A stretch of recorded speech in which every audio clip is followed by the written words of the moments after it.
Well, hello, and whoever you're gonna turn up, if you do, would be nice. But hey, hello. It's Hello. Thursday. It's not Sunday. It's a summertime broadcast. It's a spontaneous. It's a Yeah, spontaneous Thursday broadcast rather than Sunday. We're keeping you on the toes if you want to catch us, if you can. that's But right. yeah, number 55 of therapy. Are we It's crazy. recovering? I don't think so. I think I'm getting worse. I think you're not No, doing a really good job, Terence. My no, we're therapist. just getting sicker, I think. This comic books. What the heck is going on here? Shall we quit this and don't read anymore? I don't think so. I Yeah, don't, I that's don't right. think I can. Even I No. can't. So yeah, we're here. Because why not? We want to chat Yeah, when we can. It's actually I'm actually enjoying this like mid of week chat, to be honest. yeah. I It's don't mind it more, too, actually. Like it's nice to mix it up a bit. yeah, it's not something you have to do it all the time at the same time. It becomes too how you say it, methodical, or I don't know what is the word Yeah, I'm I looking mean, for. it just Sundays usually works best when I'm working, but now that I'm not working and I'm a lazy bum, Yeah, I have more freedom to well, there you go. do it You, whenever. especially Yeah. the time difference. I mean, we're crossing the Yeah. hours, right? So that for me it's not, because I'm the evening, so everybody's around the evening, so it's not such a big problem which day it is. Yeah. But yeah, it's actually quite exciting. So I want to say, so I watched Dune number 2 finally. Oh, excellent. So, but what I got really confused by it, there's a third one, and I was thinking, is out already? Is it? No, it's out at the end of the year, like November or December or something like that. Because I really wanted to watch number 3 straight away after that, even though Mhm. there's quite long. And I think I was more into it than my husband. We both watched, and he's like, I don't remember anything. So I kept like telling him some sort of details what's happened in the number 1, even though between two of these movies there's gap of like several years. So my memory wasn't great, but honestly I really liked the second one. I really Mhm. got into it more and more. I Yeah. like the way those sand worms, whatever they are, snakes, what do you call them, they Shai were, Halud, yeah, well, yeah. And it's always the soundtrack which really gives you the idea of, so good.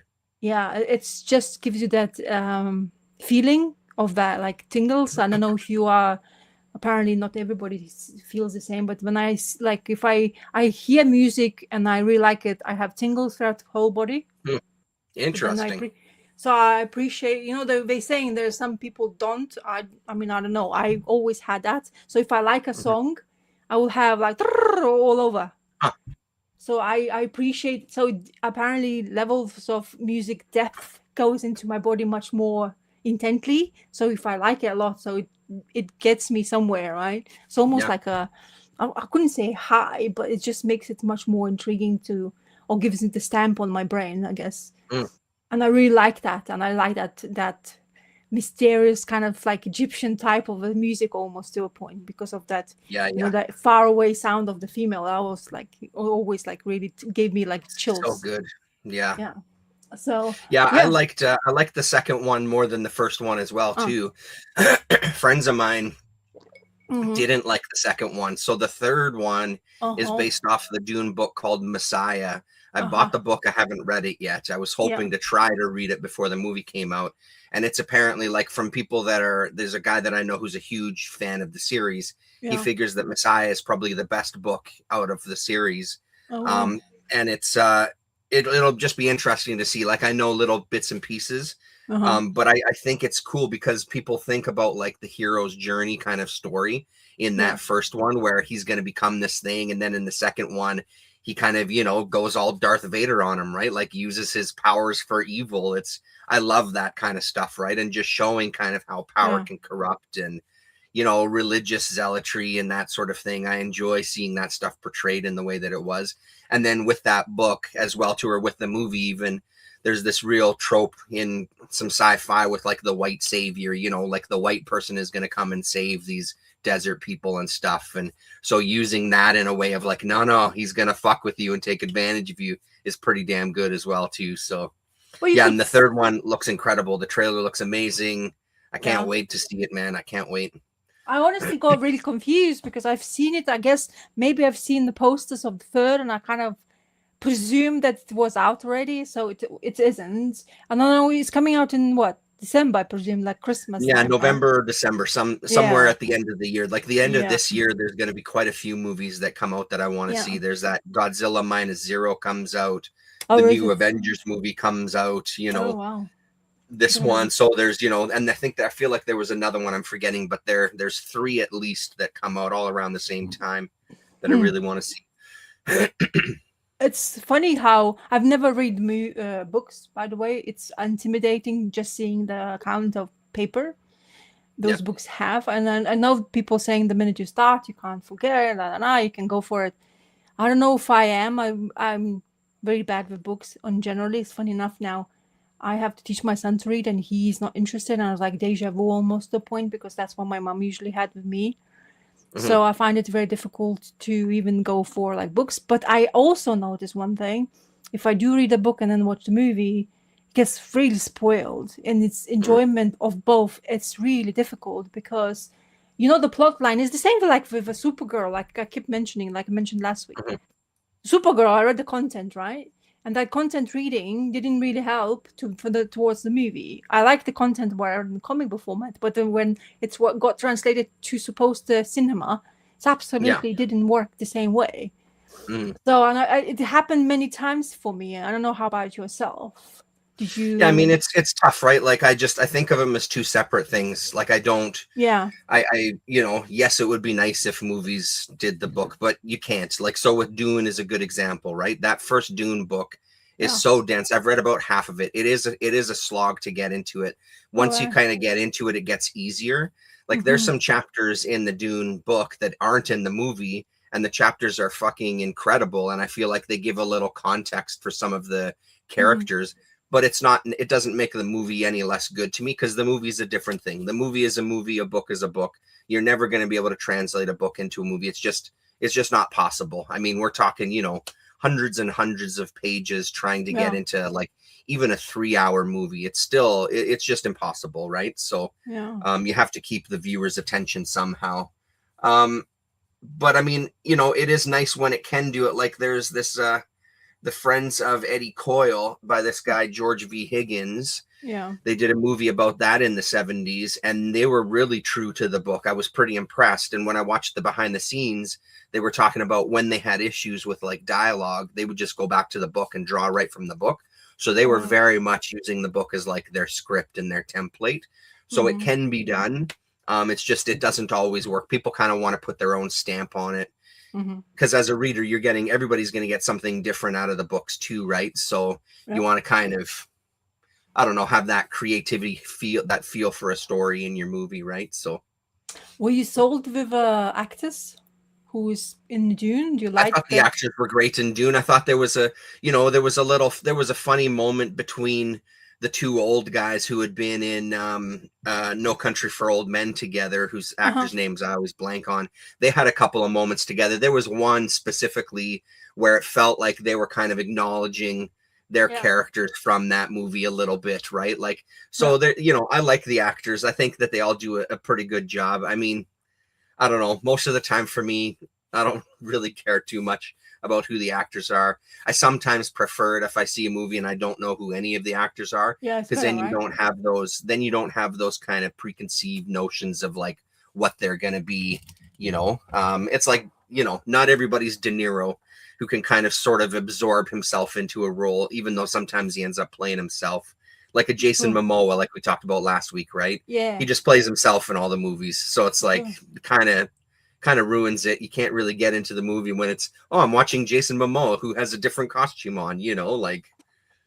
So do you know that Jason Momoa started in Baywatch, right? I didn't know that. I had no idea. So Jason Momoa was in Baywatch. He was a son of David Hasselhoff for long. Shut up. That's crazy. I didn't know that. What? I thought you just known fact. So he's I have no idea. So funny enough for me, he acted better in Baywatch when he's doing it now. As a child. So I think it's the Hollywood spoiled the heck out of it, as all of other things. I like what he does, like he's very passionate to where he's from. I like that part of the person, but as an actor, I've never found him as intriguing. A part of Baywatch, I watched Baywatch religiously because I love that stuff. You know, like all the. I wasn't for the babes. I was for all the cute men, right? Yeah.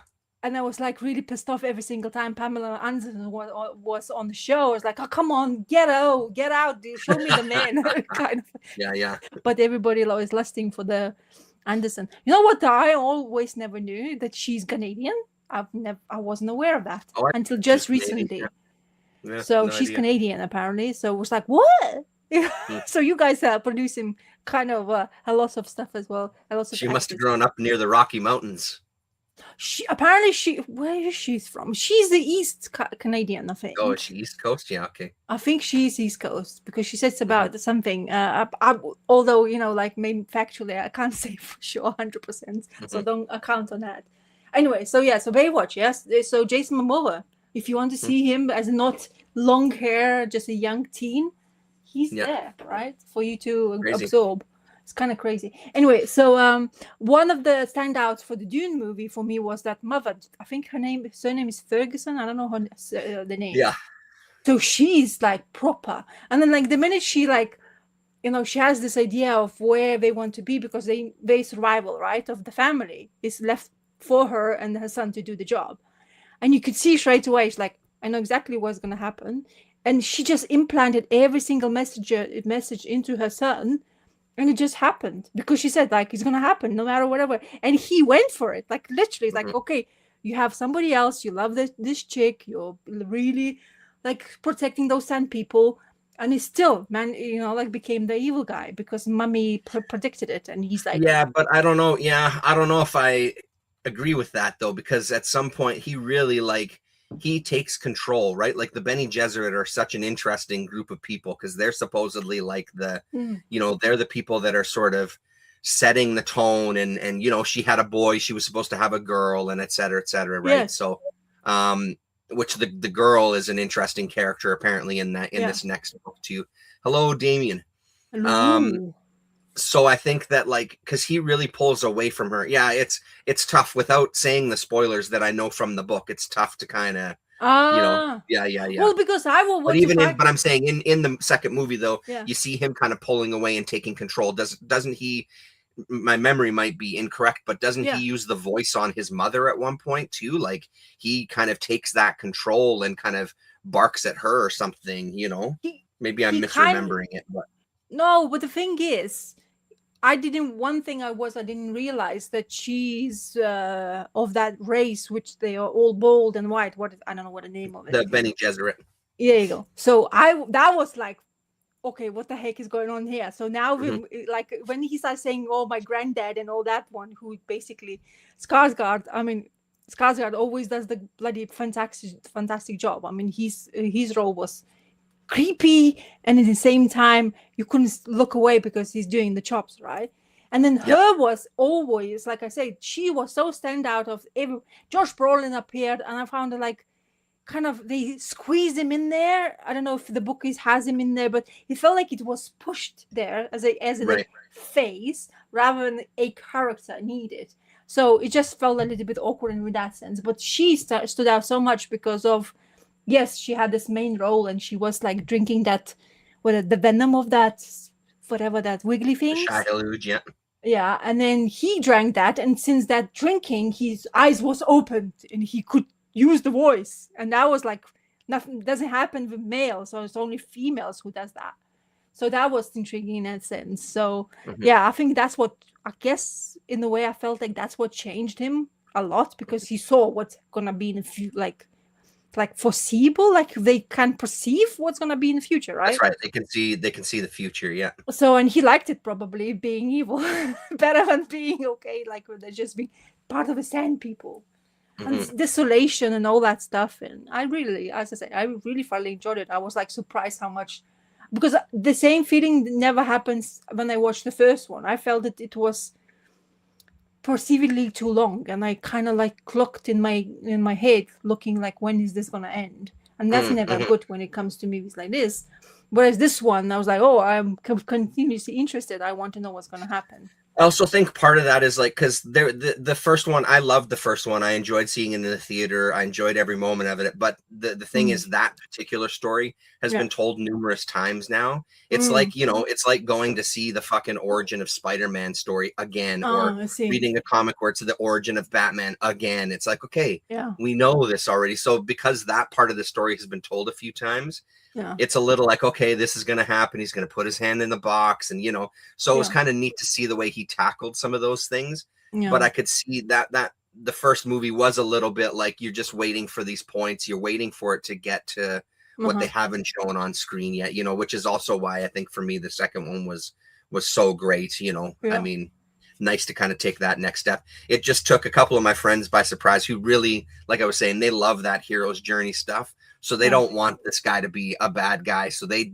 hated the second one. They're like, I Oh didn't yeah. like it at all. And it's like, well, of course you didn't, because he's not the hero that you were leading to believe, right? Like, so I kind of like that as well too, playing with people's expectations a bit. So, and the chick who is talking, like the mother's baby, the girl, right? So she is the one who's in the future talking to her mom while she's in the womb.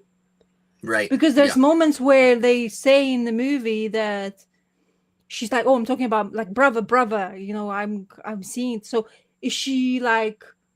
It's not just figment of imagination, right? It's just part of the story continuation in that. You'll see in the third one, I think. Oh, okay. I think those answers will be coming in the third one. Cool. Because Yeah. I'm intrigued to see how she's gonna be. Because I Mhm. honestly can tell you the truth, Chalamet doesn't click for me as an actor. To be honest, Mhm. I mean he was okay in Yeah, this one. he's not bad, but I don't know if I love him either. You know what I mean? Like Yeah, he's fine in it. yeah. And then another thing what spoiled for me Zendaya. Somebody was describing Zendaya's acting and it's spot on, and I cannot see it anymore, unsee Oh it yeah. anymore. It's just one way. I was like, oh my god, it's actually true. And I was like thinking about it. It's like, oh my god, that face is the same kind of Mary Yeah, yeah, Jane. yeah. And I was comparing because she's Mary Jane now, right? In the Spider-Man movies, and it's like, oh shit, we're probably almost similar to the whatever she is. So it's kind of Mhm. intriguing. Anyway, so yeah, that's what. I thought she was great in that second one though. I really liked her. She Yeah. was my favorite character in that movie. Oh Actually, yeah, the yeah. ending and stuff You was so definitely great. you definitely wanted to be behind her, but she Yeah. still kind of like didn't listen to all whatever people were saying, right? Because she was so believing in him, right? And then Yeah. suddenly she's like, "Oh shit, I should have listened to my own self," because that would be Who is she married to? Is she married to Timothy Chalamet, or is she married to the guy that's playing Spider-Man? Who's yeah, her? Tom Holland. Tom Holland. She's Tom married to Holland. Tom Okay. Holland. Yeah. Okay. Yeah. Since the Spider-Man movie, apparently they clicked so well. So she Yeah. was Me and my at. son went to see it. We went to see it. No. When did we go to see it? I don't remember when. A few nights ago, we went to check it So out you because watched my wife and Spider-Man? daughter are away. Mm, So I spent some mm. time with the boy. Went for dinner and saw a movie. Oh wow. Yeah, it was okay, I guess. Oh really? Yeah, I mean, it's it was kind of like, I don't know. It's weird seeing Spider-Man as like a buff, guy that's getting older. You know what I mean? Like there's a number of scenes with his shirt off, and he's in good shape, no doubt about it. But he's not a fucking, I don't know, man. Even though I don't grow up on the comics, I don't have affinity to them like some people do. What Yeah. I do agree with though is that Spider-Man character is an awkward teenager. You know what I mean? And they're Mm-hmm. sort of wanting to bring him because I guess they like his performance in it, and they want to keep him in the movies and have him age or whatever. So they're trying to like, it feels like they're trying to make that transition into like adulthood with the Spider-Man Peter Parker character. And I guess it sort of worked. Like I enjoyed it enough, but I don't know if it was like, I don't know Okay. if it was incredible though. There was moments that were super cool. Like I love the stuff with the Hulk. I thought was great. That's in the trailer, not a Spoiler alert! spoiler. I've not seen it yet. Don't No, I spoil. know, but it was in the trailer. I'm saying it's stuff that's in the trailer. I'm joking. But there was so many moments where it was kind of like, all right, yeah, I guess, so. Because what I know is he's not going to continue anymore with Spider-Man. This is it. This is the last. Oh, He's Bon that's not Voyage. what okay. Well, that's not what I was led to believe by this movie. That's Well, for the sure. thing is, a lot of people speculate. I'm not sure if it's true, but I heard speculations of Andrew Garfield going to be an older version of Spider-Man. Interesting. So the Hulk was still the what is his name? Same actor, yeah, same actor. I don't What's his remember his name, name, yeah? but yeah, same guy. Yeah. Oh, okay, cool. I didn't know about Hulk because I wasn't a trader, but then I saw a poster somewhere, I think. Mm, So I realized, oh, everybody's like gonna talk about the Hulk stuff. So I haven't mhm. watched it. I wanted to see it myself in cinema because I thought, why not? Yeah, I agree with Damien. I thought he did as well too. And you know, the I the cut scene, the end credit scene, which is probably one of the worst end credit scenes that I've seen in these movies, but it does Yeah. give you a hint at something, and Ah. you know, yeah. So I heard it because he had an interview. I'm not sure when the interview happened, but the way he was surmising himself that he doesn't want, because he says he's taking a gap of both of them. They married couple, right? Both of them taking a gap year of not acting for next year. So next year, no more acting for them. So I'm not sure what is entails with the scheduling, whatever of the Sony. I think is in charge of the Spider-Man, right? Still, I mean, I'm assuming that everything that they're filming is done already. Like, you yeah, know, if there's appearances in other movies, yeah. they're generally done. Like, especially the big blockbusters, they're usually done, you know, a year or at least quite a few months beforehand because there's so Mhm. much they have to do afterwards now digitally. So if yeah, that could still be true that they're taking time off, but I'd be Mm, surprised if it wasn't him in a yeah. future movie coming up. Well, I can't You say know, for certain, but I yeah, kind of like, that's what I felt like he was saying, that he's already done. And he had this like sort of accident in this movie as well, which did kind of let him to believe that it's because he wants to go do some other things, I presume. true. But I'm not sure. I honestly can't tell you, but that's kind of felt like when he was talking on interviews. That's kind of like this is his farewell, kind of hurrah. Hmm. But I maybe will you say guys they like. are a very likable trio. Like, you know, Mm-hmm. Peter Parker and Mary Jane and then that other guy, like they're very likable. They're definitely a little nerdy. So I mean there was some scenes between the three of them that Yeah. are really good, and it reminds me, like, out of all the Spider-Man movies, I think he's probably my favorite Spider-Man, honestly. Uh, I think he does a really good job. He has that kind of awkwardness in his kind of acting and things, and you know, like especially in the first ones that he was in, like when they had him swinging and he's sort of like controlled falling as they were kind of portraying it yeah. was pretty great. Oh, interesting. Yeah. Ned Yeah, I don't Leeds. know if I was sold on the slightly older. I didn't hate it. Like I said, I didn't hate it, but I don't Yeah. know. I wasn't. I don't know if I was sold on it. I'd have to see more that they do with it. But I'm glad we saw it in the theater. It was also fun seeing it with Jaden because he was talking about you know, he was remembering all the years ago when we would see when they first started coming out. Like we went to see them all. He's like, I don't think that there was one I didn't see with you. And it's like, no, that would make sense. So just kind of nice to hang out with the 20-year-old now and reminisce about all these movies when he was like 10 years old. And, you know, so we Yeah. had an extra big hug. I gave him an extra big hug when I dropped him off because dad was Aw. feeling a little sensitive and it was nice. It was cool to spend time with them. Yeah. So they still hug in 20s. Yeah, it's good to know. Okay, good. Oh, well, I mean, I do. He does. He does because I do all the time. But I, you know, and that's not something that happened in my life. So I'm trying to break some masculine stereotypes in my Yeah. family lineage. Okay. Because I heard that they don't like to even be close. So I'm absorbing as many from my son as I possibly can. I sometimes it will be difficult for him to get for me from my son as well. But I Yeah. just like I'm getting as much as I. Yeah, Oh, I mean, you maybe. could be right, Damien. Yeah, for sure. Yeah. I like Spider-Man in movies for sure. I liked Tom Holland's portrayal for sure. Hmm. I wasn't sold for Mary Jane until I watched the Doctor Strange part. So my favorite Hmm. Spider-Man is Tobey Maguire. It always has been. Hmm. Andrew Garfield, I liked because like Spider-Man, not him, but I liked Emma Stone was acting as a Gwen Stacy.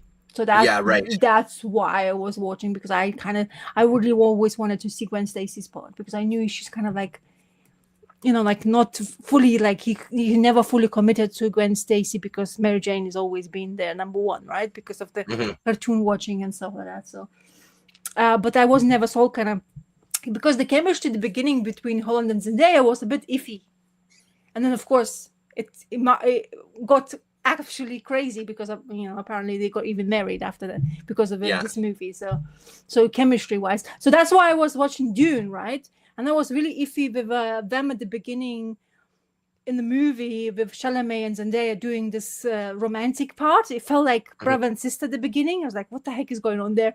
But then, of course, they kind of got maybe eased into it. So I don't know how that works, because for me, chemistry is kind of important between two people you're supposed to sold out as a couple, right? Yeah. Otherwise, it just feels a bit awkward in the same sense. So anyway, I'm looking forward to see it. I really still want to go to cinemas. Let's see if my son can be left with somebody, so me and my husband actually can go finally and have a bit of a break. Watch the movie without needing to take care of somebody. Fingers crossed that will happen. But anyway. So yeah, okay. So any other things to watch? Do you want to mention or not? Nothing. I don't know. Did we talk about it last week? That Matt did a thing on Ed Brubaker. Peep Show. No, Peep Show. What the fuck? No. Why can't I? Joe Matt. He did a video on Joe Matt.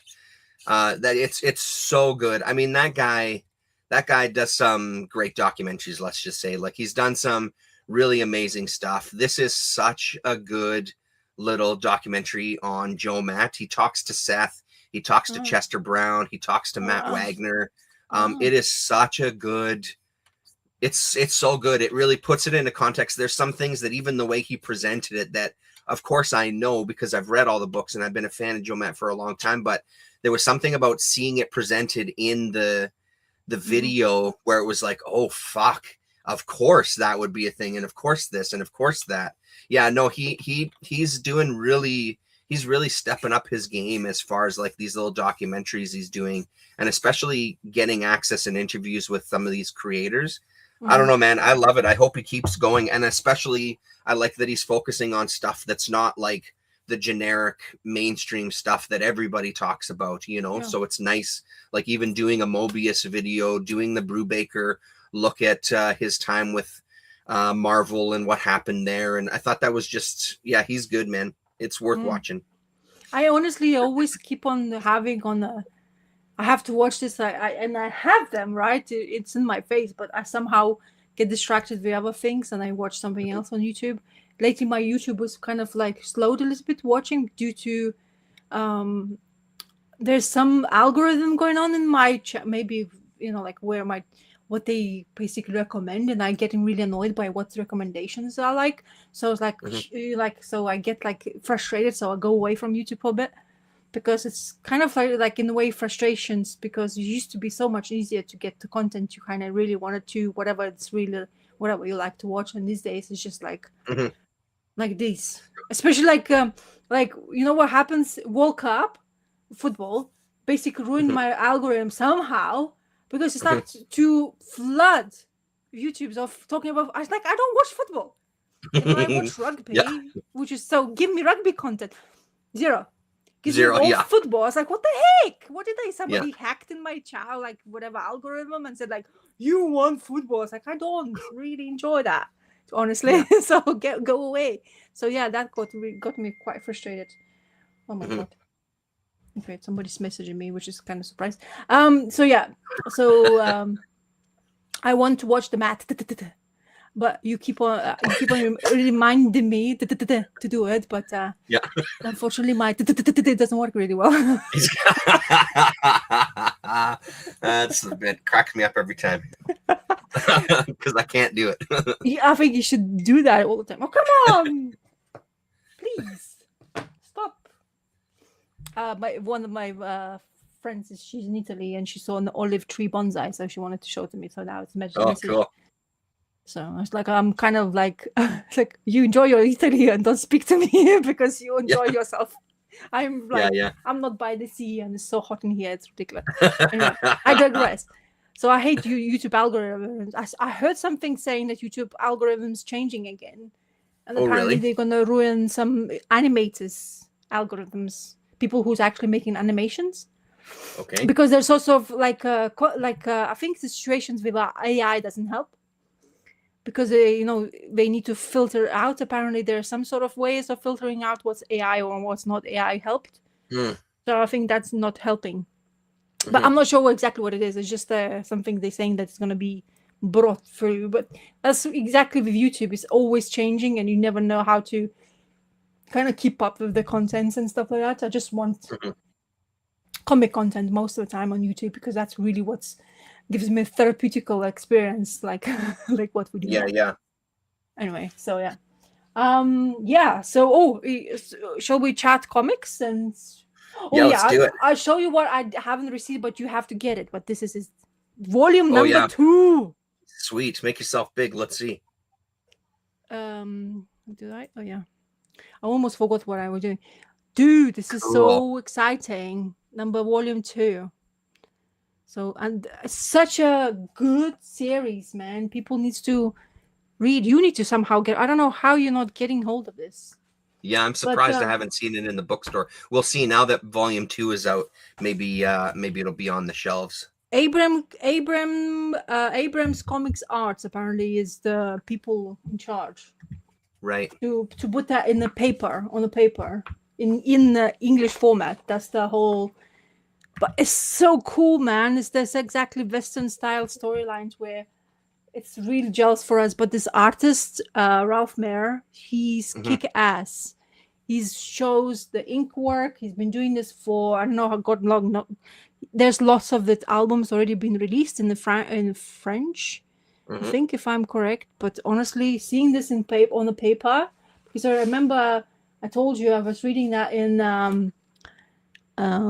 a digital format, and seeing this on actual pages, it's so wicked, because you don't believe that you can have that, because it took so long for this to be, and I don't think enough people are talking about it. It's just so beautifully done. It has that. Cool. Of course, the aesthetic of Blueberry does help a lot for me because of the time and era, and we following this Undertaker, John Crow, who is basically got into this situation not by just being to deliver somebody, and then he is falling in love, and it has all the tropes you want, the escapes, the horses, the scenery. It's just so beautifully rendered. It's written, I think it is written by not him.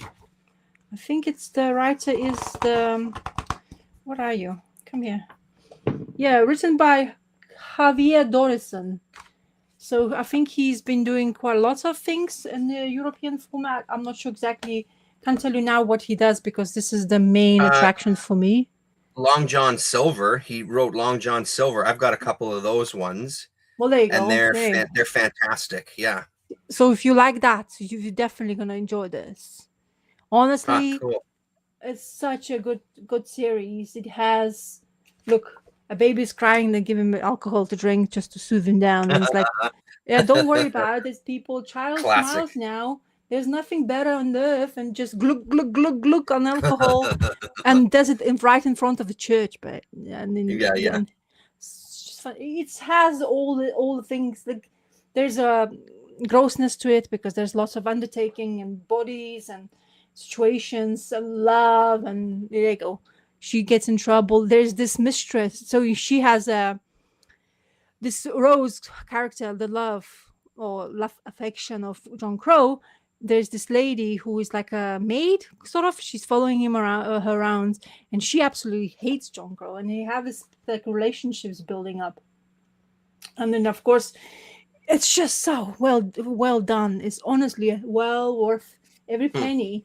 And honestly, I got it for so cheap, I could not believe it. Really, this cost me $13.99 because I got it discounted. So it's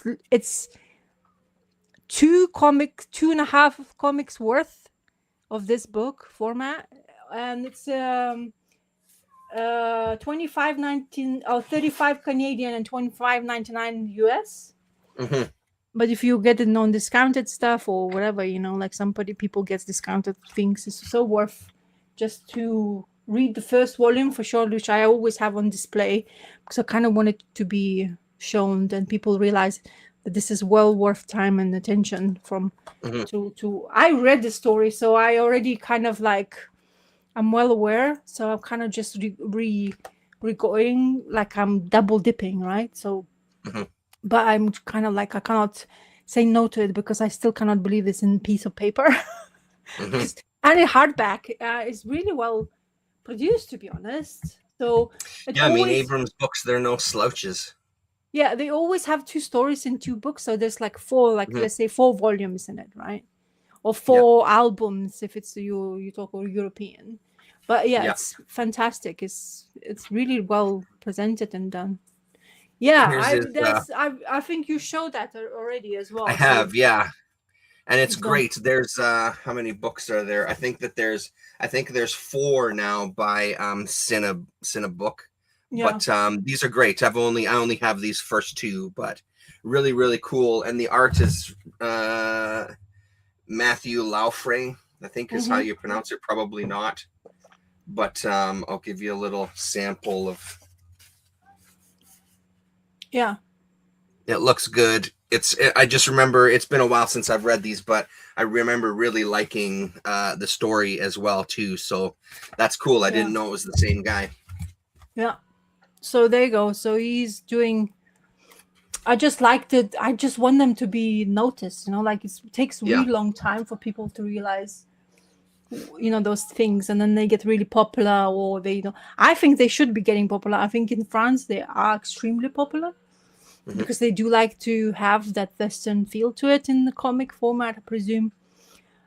So that really does ticks all my boxes for sure because of the way it's set and all that stuff. It just reminds me of Blueberries and his endeavors kind of thing. So I think they got maybe inspirational from that with our character. But he's kind of underrated character as well because he has background stories, which kind of comes in. You have not yet discovered fully yet.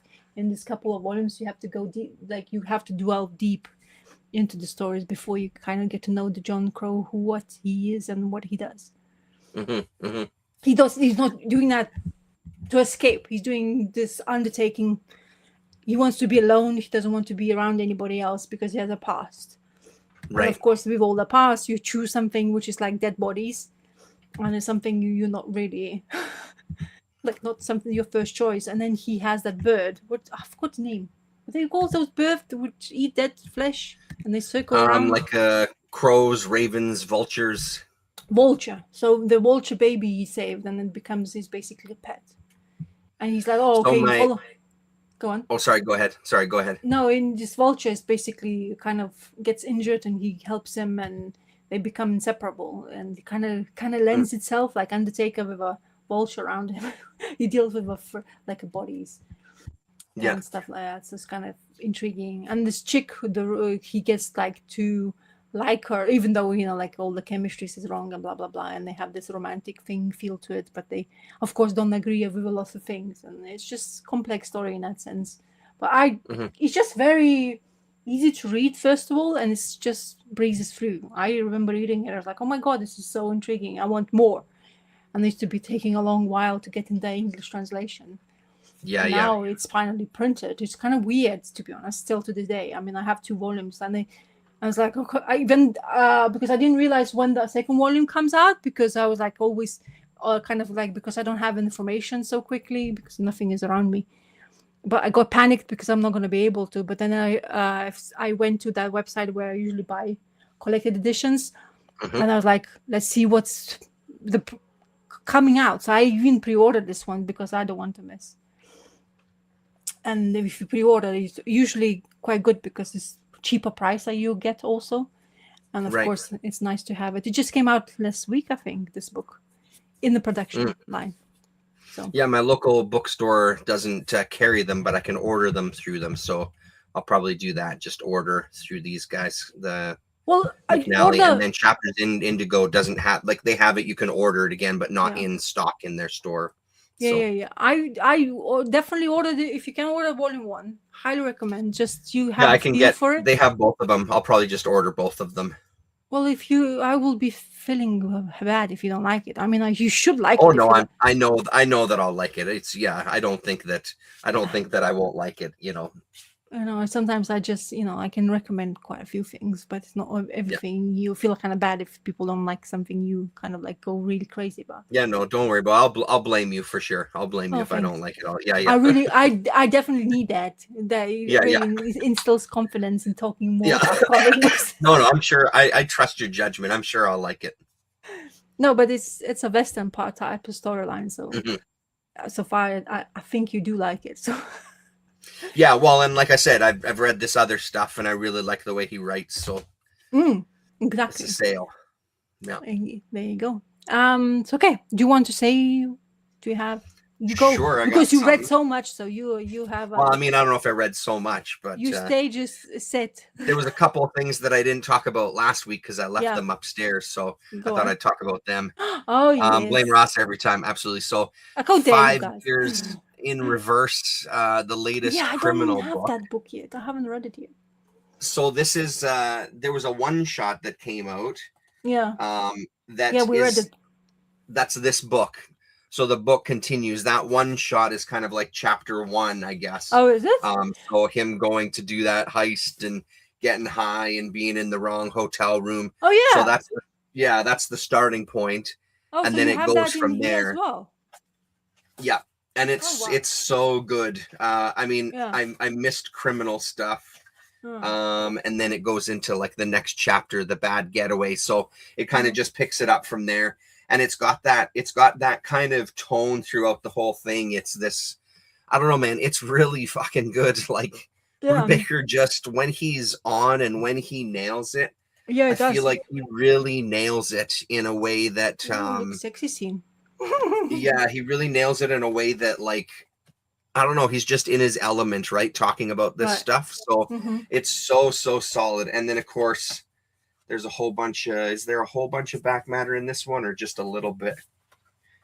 Come on, fingers. Do your job.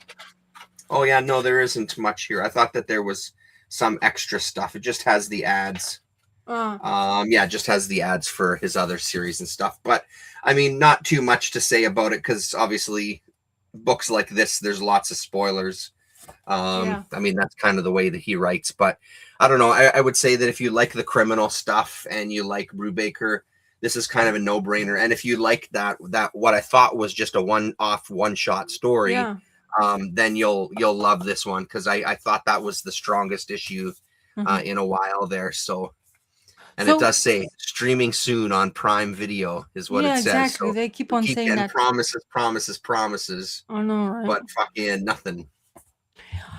Yeah, but like they cancel the shows. Like, did you hear talking about the streaming? So have you watched Wonder Man? Right? Did you watch Wonder Man series? I have not watched Wonder Man. No. So it's really good. Highly recommend to watch it. And they were saying that, oh yeah, we're gonna have season 2. They canceled that now. I was like, what the heck, man? You have really good series. Everybody's like lauding you and literally watching and subscribing just to watch the series. And then you cancel the show. And you're like, honestly, those promising streaming stuff is actually kind of become boresome. To kind of miss those days where you cannot help but just click the channel because you have to bloody watch this show. Otherwise, you're going to miss it, right? There's no reruns. But then now with these streaming situations, they promise you like, oh yeah, you get into the characters. You kind of like want to like, wow, I'm gonna like, they leave on cliffhanger, and it's like, okay, bye. We didn't agree with something or money wise, and apparently, like that's Wonder Man. They had a contract already set. They all paid apparently for the like upcoming, I presume, filming of season 2. And it got cancelled. So I don't know how that works in the system. You were more aware of that situation, but I was like, you pay, you get a contract, and you suddenly decide, oh, it's not worth our time. I mean, how do you make those decisions? That's kind of like really... I mean, because it's fucking movies and TV that's run by a bunch of fucking morons who don't know the first thing about quality. You know what I mean? And I mean, because honestly, the criminal TV thing I'm getting tired of it. Like, just put the fucking show on. And it just makes me think that there's probably some bullshit with producers or something going on behind the scenes, that there's a delay in this. And I'll be super curious because I feel like Brubaker's one of the guys where if it does tank, he'll write a fucking book about it. And then we'll get to know the insides and stuff. Like, I feel like he's the person who would kind of talk about it. Because Yeah. I'm sure of it. I'm sure there's some bullshit behind the scenes by some fucking guy in a suit who doesn't know the first thing about good writing or good TV. And it's Mm, probably some bullshit contractual yeah. thing, you know? Yeah. You'd think they would shouldn't. Yeah, I Yeah. mean, and that's the thing. Like, you have an audience, and that audience has been prepped for this for, I don't know, 2 years now. It feels like it's been a couple of years that this More. show has been talked about, right? So, More. I mean, we're primed for it. And I think now what's going to happen is now Yeah. you built it up so much that people are on the other side of it, where no matter what you show them, it might just tank because you've kind Yeah. of played it off for so long. And I think Exactly. part of that is Brubaker himself. He Yeah. let it leak for a while where maybe he shouldn't have. He should Mm. have kind of maybe waited a little longer, but I also understand being excited about it. I get it, and wanting Mm. to share it with people that support you and things, right? But Yeah. I don't know, man. It's at that point where this show better be the best goddamn thing I've ever seen in my life, because anything less, it's gonna be a stinker, you know? A bit of a high expectations there, man. Yeah, well, I mean, it's been hyped for so long. We've been thinking about it and we've heard about it forever, man, forever. Yeah. Yeah, I hope so. I don't have that high expectations, to be honest, because like lately, honestly, like I watch like things and like I say, like those who like I really enjoyed because it's an actor and the character I was not aware of. I know it's in comic books related. There's lots of media because there's part of the Defenders and all sorts of things that Wonder Man has appeared into. But when you see it in the TV show, I was like having such a low expectations. It really clicked really well with me. So yeah. I've never even. Yeah, I mean, I've never heard of any of them either. And that, like I was saying earlier, I don't know if Yes. you've been here for a while there, Gary, that kind of excites me sometimes, you know, like, Yeah. because then there's no preconceived ideas of what it's going to be like, you know, so. Yeah, I have a feeling, and I think that's exactly right, Damien. I have a feeling that there was some behind the scenes fuckery, whether it was delays, whether it was, I don't know what, who knows what, right? So, like, it's all scheduling. Yeah. speculation, but Yeah. I have a feeling you're correct. At some point, it's done, it's ready to go. What's the holdup? But I also know from film work, just in meetings that I've been in a part of, the overall amount of content that's being created has dramatically decreased. Yeah. And then there's a lot of stuff getting shelved. There's a Yeah. lot of things where, you know, I think that they've spent, I think a lot of the streaming companies have had years of spending a lot of money where they're not getting the return. So they can't even just afford to kind of get stuff out there. So they're shelving a lot of things, shelving a lot of projects. And I hope that this one isn't one that gets shelved, you know? Yeah. So, like prime example, so you know, Revival. You I don't know if you watched it, but I watched the first I season. did watch a couple episodes. Yeah, I don't know why I didn't finish watching it, but I did start watching it. Yeah. So, and it was on the other streaming platform. And apparently, it's now moved to another one. So the creator, because I follow him on Mike Norton, is the artist of the series, comic book series. So he's like, I'm the last one to find out, but apparently my show is moved to stations. I think it's Netflix now. I don't know where it was before. I think they were in Hulu or something American, which I'm not really well aware of channels and stuff like that. But anyway, so now I think it's Netflix could take over. So it's like at least nice that you know that it's gonna come back. But because I really enjoyed it, there's a clip like I read the comic books like really religiously because I was thinking one of the best Tim Seeley's writings I've read because it was just fresh for me when I was just starting collecting comic books. So I've left off where I was like, oh, nice cliffhanger. I'll see how we're gonna do the season 2, and something just completely dead quiet, and I didn't hear anything. And then suddenly, because I follow the creator, he says, "Oh no, it's coming back." Apparently, it's like even himself laughing. It's like I'm the last one to find out. Always, kind of thing was going on with that series. So I'm looking forward to see it because I actually didn't mind it. It translated better than I was expecting it because I told you that famous scene with the teeth and the amount of teeth.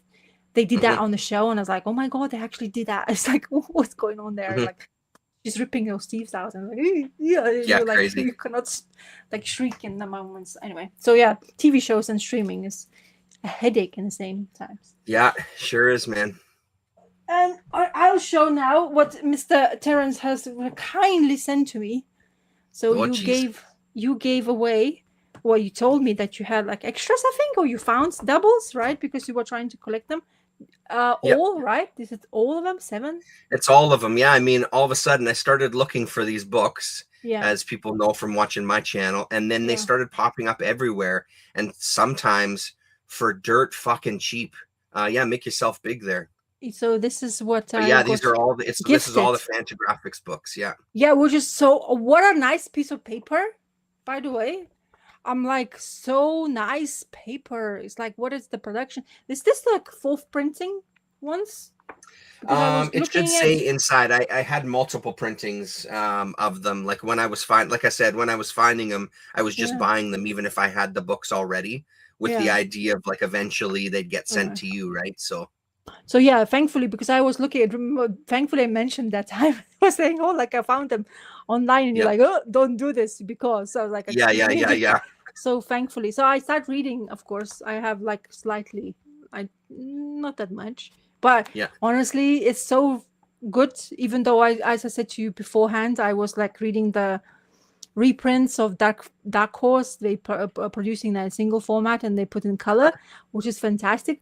But in here, seeing the way it's so different, the art style, right, of his from the So beginning. different. So yeah, Stan Sakai's book 1 of Usagi Fantagraphics, and it's so nice to see that I finally have something like Fantagraphics production, because I know they do like really good job, and it's really nice quality trade paperback, right?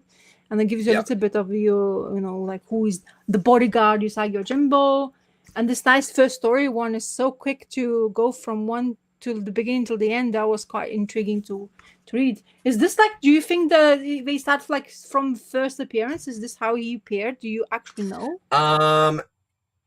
Yeah, this is how he looked to the first. I don't remember if this. I think this first story is the very first appearance, I think. Yeah, But because you know, it now that tells it's you, been a while, I'm not so sure. because it does tell you about where it's come from, why it's happened, because you had that scene of the where he's going with his master, right, in this feudal, like Adachigahara, like really difficult to pronounce. So the place of where his master has been slayed, and he was supposed to be a bodyguard of him, and of course Yeah. Usagi didn't do a good job, and what he did, he took his head. Like what? That's what I really was surprised by. He took his head, so he doesn't get to be spoiled and displayed as a because you know the amount of your status is so important in those days. Yeah, absolutely. Your honor, your family name. Oh, I forgot a book upstairs. Fuck, I always forget shit. Did you see? Check out that page. Oh. I don't know if you. I know you can see me, but show off that page where he's fighting that. Oh yeah, there you go. Like I love. Yeah. It's so cool, good. right? Like I love this style of Usagi. I think his art style is so good right out of the gate. It has. Yeah. I don't know, man. I don't have a preference. I'm just saying it's like seeing Schultz and Peanuts, where Peanuts the character started. Yes. What they looked like at the beginning versus what they turned into. They're both incredible, but I got to admit, like I really love the way this early Usagi stuff looks. So great. Yeah. So I started doing this. So I'm looking forward to I mean, that's the thing, Damien. Have you? I hope you picked it up. I'm not sure if you have. You still miss some of the Usagi. Read this. It's highly recommend this. But so did you read this one as well? I mean, I have to tell you about it, but I think there's a continuation. So creators did so well. I think they're coming back with Kato, because there's no sign of Stan doing a Usagi, or at least there's no mention of it. Maybe people have seen him in San Diego. I know he's been there, so I don't know if there's people doing interviews with him and they found out if he can actually tell you. But honestly, I don't think there's anything in production yet, or at least mentioning. So this is kind of sad. So if you miss Usagi, so this is going to help me quite a lot, because I honestly had been, when I read that Kato, I was like, oh, this is it. And it's like, when is going to be next one? Because I really do like having them in the pool. So yeah, so nice. And now I realize, this what he's wearing, the action figures. This is exactly what he's wearing, an action figure, right? Yeah, It's right. so cool. I was like, didn't really realize. And of course, this Hmm. one as well. You have action figure of that also. And Hmm. then how this dinosaur thingies, whatever they called, eeps or whatever, Yeah. they change and as well. In the beginning, they look very different. I really like the way they look. I know Yeah. why people, those hardcovers, they have, I think, almost similar covers. Those special edition black hardcovers, which is impossible for you to see in the wild. I know Hmm. why people are collecting them now even more, because you start to get to know the character, right? And how much it's just comforting reading. And It's so good. I'm It's waiting such for a, my like, son to appreciate black and white, because I want him to read this, but he hates black and white. So for me, it's a problem. But I'm gonna try to basically kind of shove it in his face Mhm. and him to read. Let me see this bag.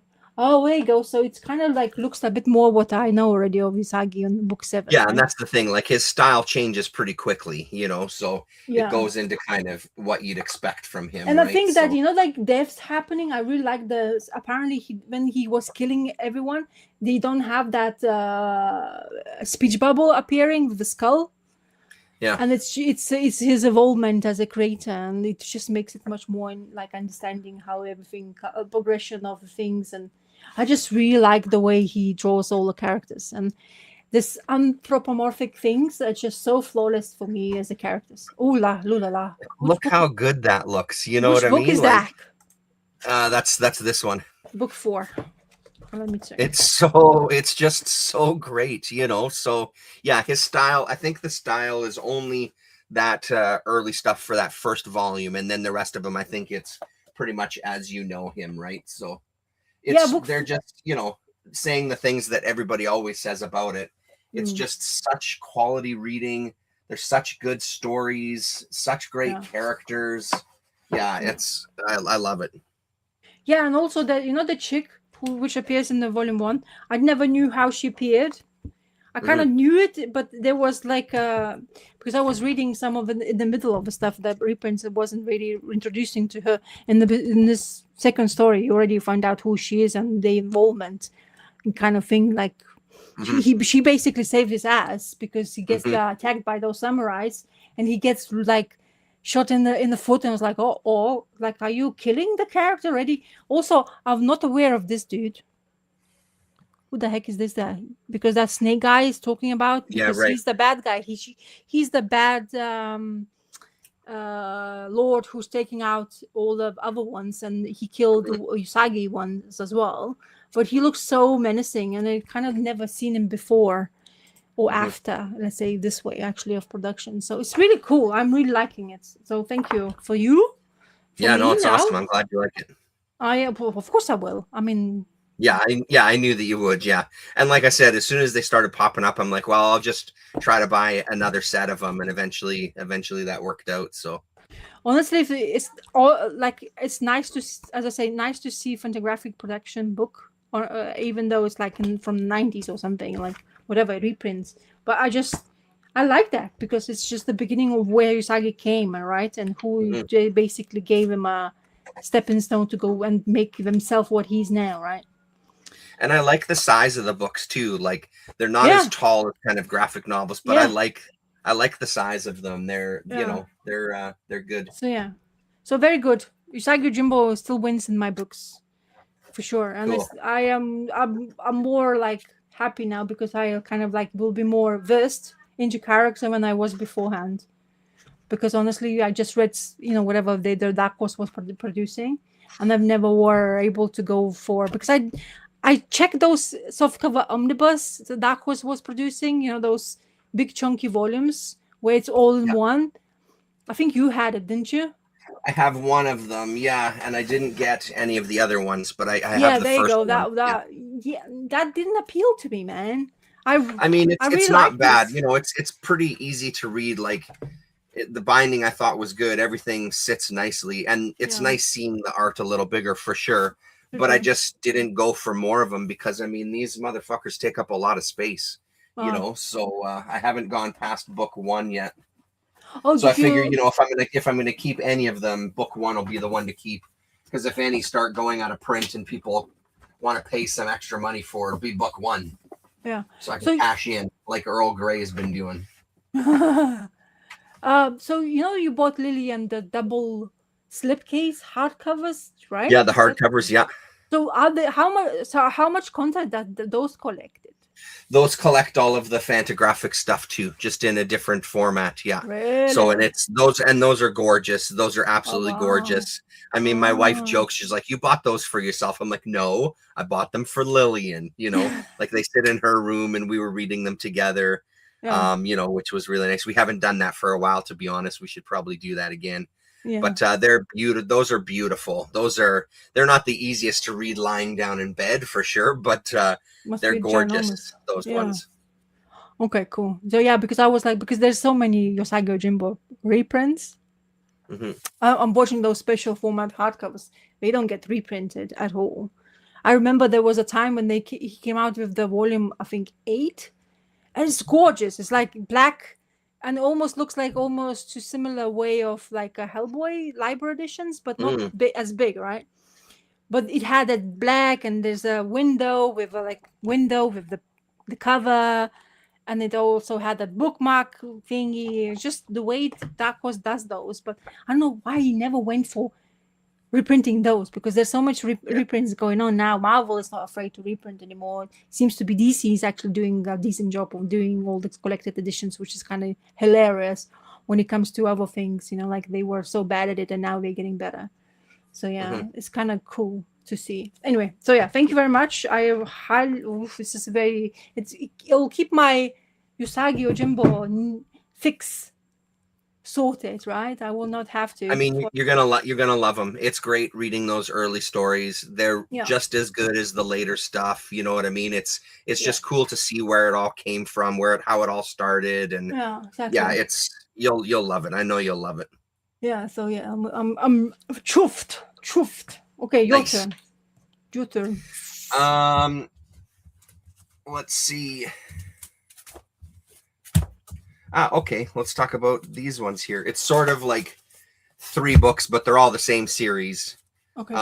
So the final Swamp Thing came out, the Rick Veitch, Tom Mandrake, issue number 91. I won't talk about it too much in detail, but reading this again, like reading this series has made me just fall in love with Swamp Thing all over again. I fucking love these stories. They really, it's like the Usagi where you start reading it and it puts you in a really good space. They do an amazing job of recreating the books as they would have appeared at the time. Even the coloring, even the paper is pretty great. This is so good. I mean, look at these two. They're just an incredible fucking duo. Abby and Swamp Thing there. It's really, or Alex Holland, really, really great. So I don't know, man, if you haven't read these, they're going to do a collection of these as well too. I couldn't recommend it more. It does read well on its own. Yes, of course, it's better if you know the history of this particular book and these creators for sure. But you don't need to. And added bonus in this one. Ooh, look at that. Look at that guy. Vector. Just taking over the entire sky. It's unreal. So goddamn good. And then the back matter is so fantastic. In the collected edition, there's going to be more write-ups and things. So based on that, I was at the comic shop today and I picked up a random Swamp Thing. I don't have the single issues from Veitch and Alcala. And I don't think I have them in the collection anymore. I don't know why I would have got rid of them, but so it just kind of put me on to reading. And then I read this one, and again, like seeing everything that they're doing within these reprints, but actually from the era, and doing the comparison, like the paper is pretty goddamn close, and seeing this gorgeous Tatiana Woods coloring is just a stunner, man. Like it's beautiful. And this was a really, really great story. John Constantine makes an appearance. Swamp Thing goes and talks to the trees. What does he call them again? The what the hell are they called? The Parliament of Trees. Like these kind of like gods. He's trying to become one of the members of the Parliament of Trees. Mhm. And then meanwhile, Abby is kind of missing him and eats one of the tubers and goes on a little psychedelic trip, and kind of ends up freaking herself out a little bit. Yeah. As she's kind of Oh, faced with look. some horrors and stuff. So, but I mean, Yeah. every single page is a stunner. It's beautiful stuff, and I love this stuff so much that I kind of want all of the single issues, to be honest, of this run. I ended up picking some later issues up as well too that Mark Miller was writing. I haven't read really? those ones yet. I didn't bring them downstairs either, but oh, actually, I lie. I did bring them downstairs. Why are you lying? I don't know why I would lie, because I'm a liar. Because you lie. I'll just show you the covers on them. Yeah, go for it. I didn't know that he's doing those. Did those? Yeah, because he was there with Alan Moore, right? And then he took over the title, so he was doing the art.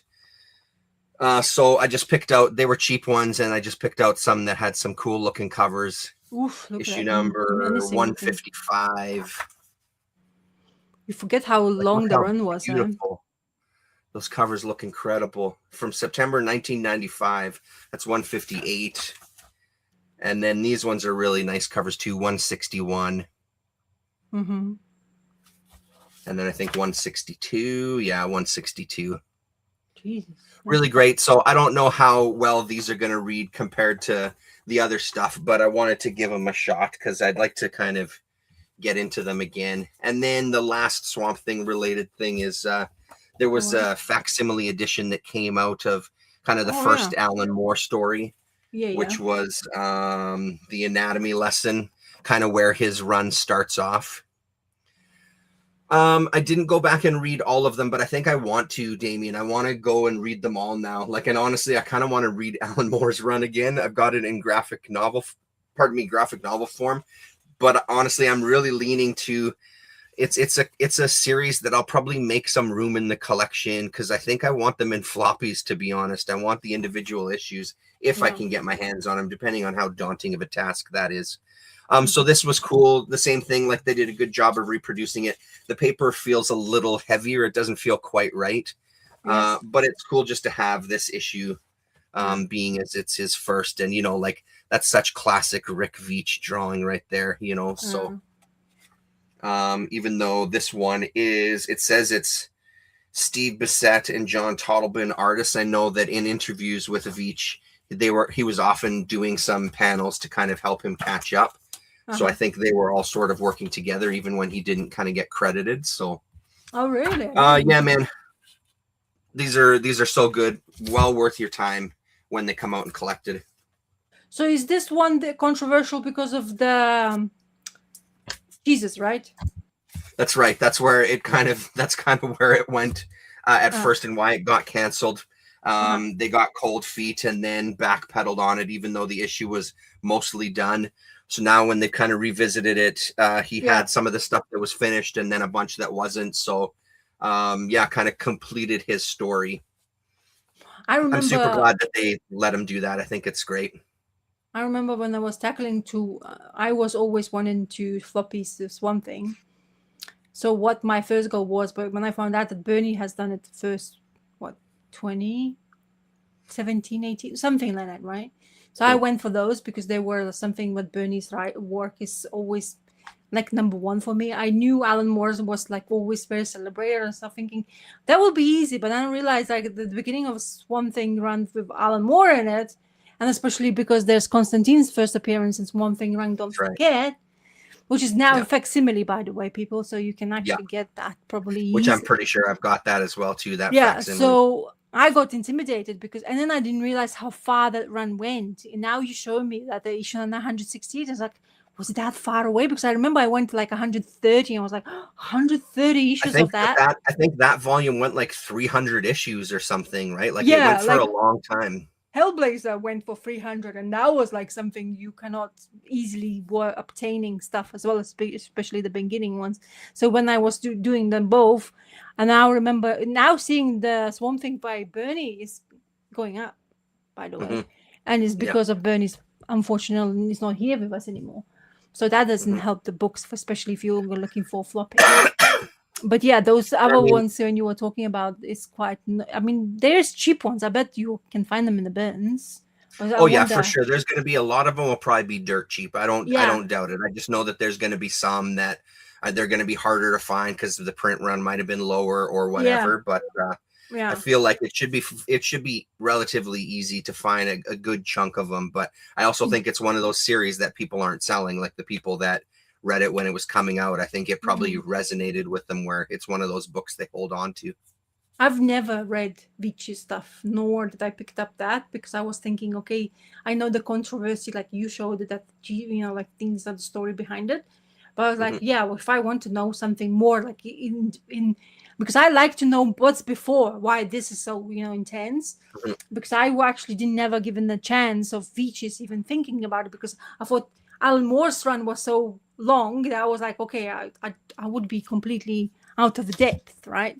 Yeah. With stuff like that. So it's but seeing the art is always fantastic also. If you can get your hands on that facsimile, it'll give you a really good taste of what he was doing with the character. Because right out of the gate, he kind of talks about, it really starts dissecting that idea of this monster that's fixated on being a man. The thing with his run that was so cool is he eventually just said, fuck that. I just want this guy to be a creature and forget about being a human and explore what it's like to be this creature. Like when he travels through the green and he leaves these husks of himself on the kind of, the human plane or whatever. The things he can manipulate biomes within people's bodies. If there's some plant in there, he can kind of get in touch with it. And it's just so amazing what he does with it. It becomes this real, I don't know, psychedelic masterpiece, man. So good. I remember one thing what really got me, like I've read, because I read shop, because I remember I went to pick up in library those Alan Moore collected editions. So I read like quite a few things, but I never continued. Like, I don't know, like my attention span wasn't going forward, So, but what's always be intriguing me about Swamp Thing generally was this Parliament of Trees, and they dissected bad guy who went in to become one, and it's like his enemies, and it's just like the blood, the thing, how it's just like kind of crazy how way they went, and how far they were taking the character into. So, yeah, definitely one of the things which I should kind of finish reading because I love Swamp Thing that much. I even bought his first appearance, which is one thing I went for it, and I just didn't look back, and I have it now, and I'm very happy with it. Don't get me wrong, but I was like, that's more than I was ever thought I'm going to spend on the comic book. But that one somehow spoke to me so well. I think that because I kind of like a hopeless romantic because I really like the Abby's and his ordeals between two of them, right? How much he has to go through, what he is, what he isn't. Who he, so that kind of thing just like sold me on it. So I have this. Yeah, I mean their story is pretty fantastic, which is why it's so rewarding to see like that panel and that final issue of them together and stuff. It's so great, man. So great.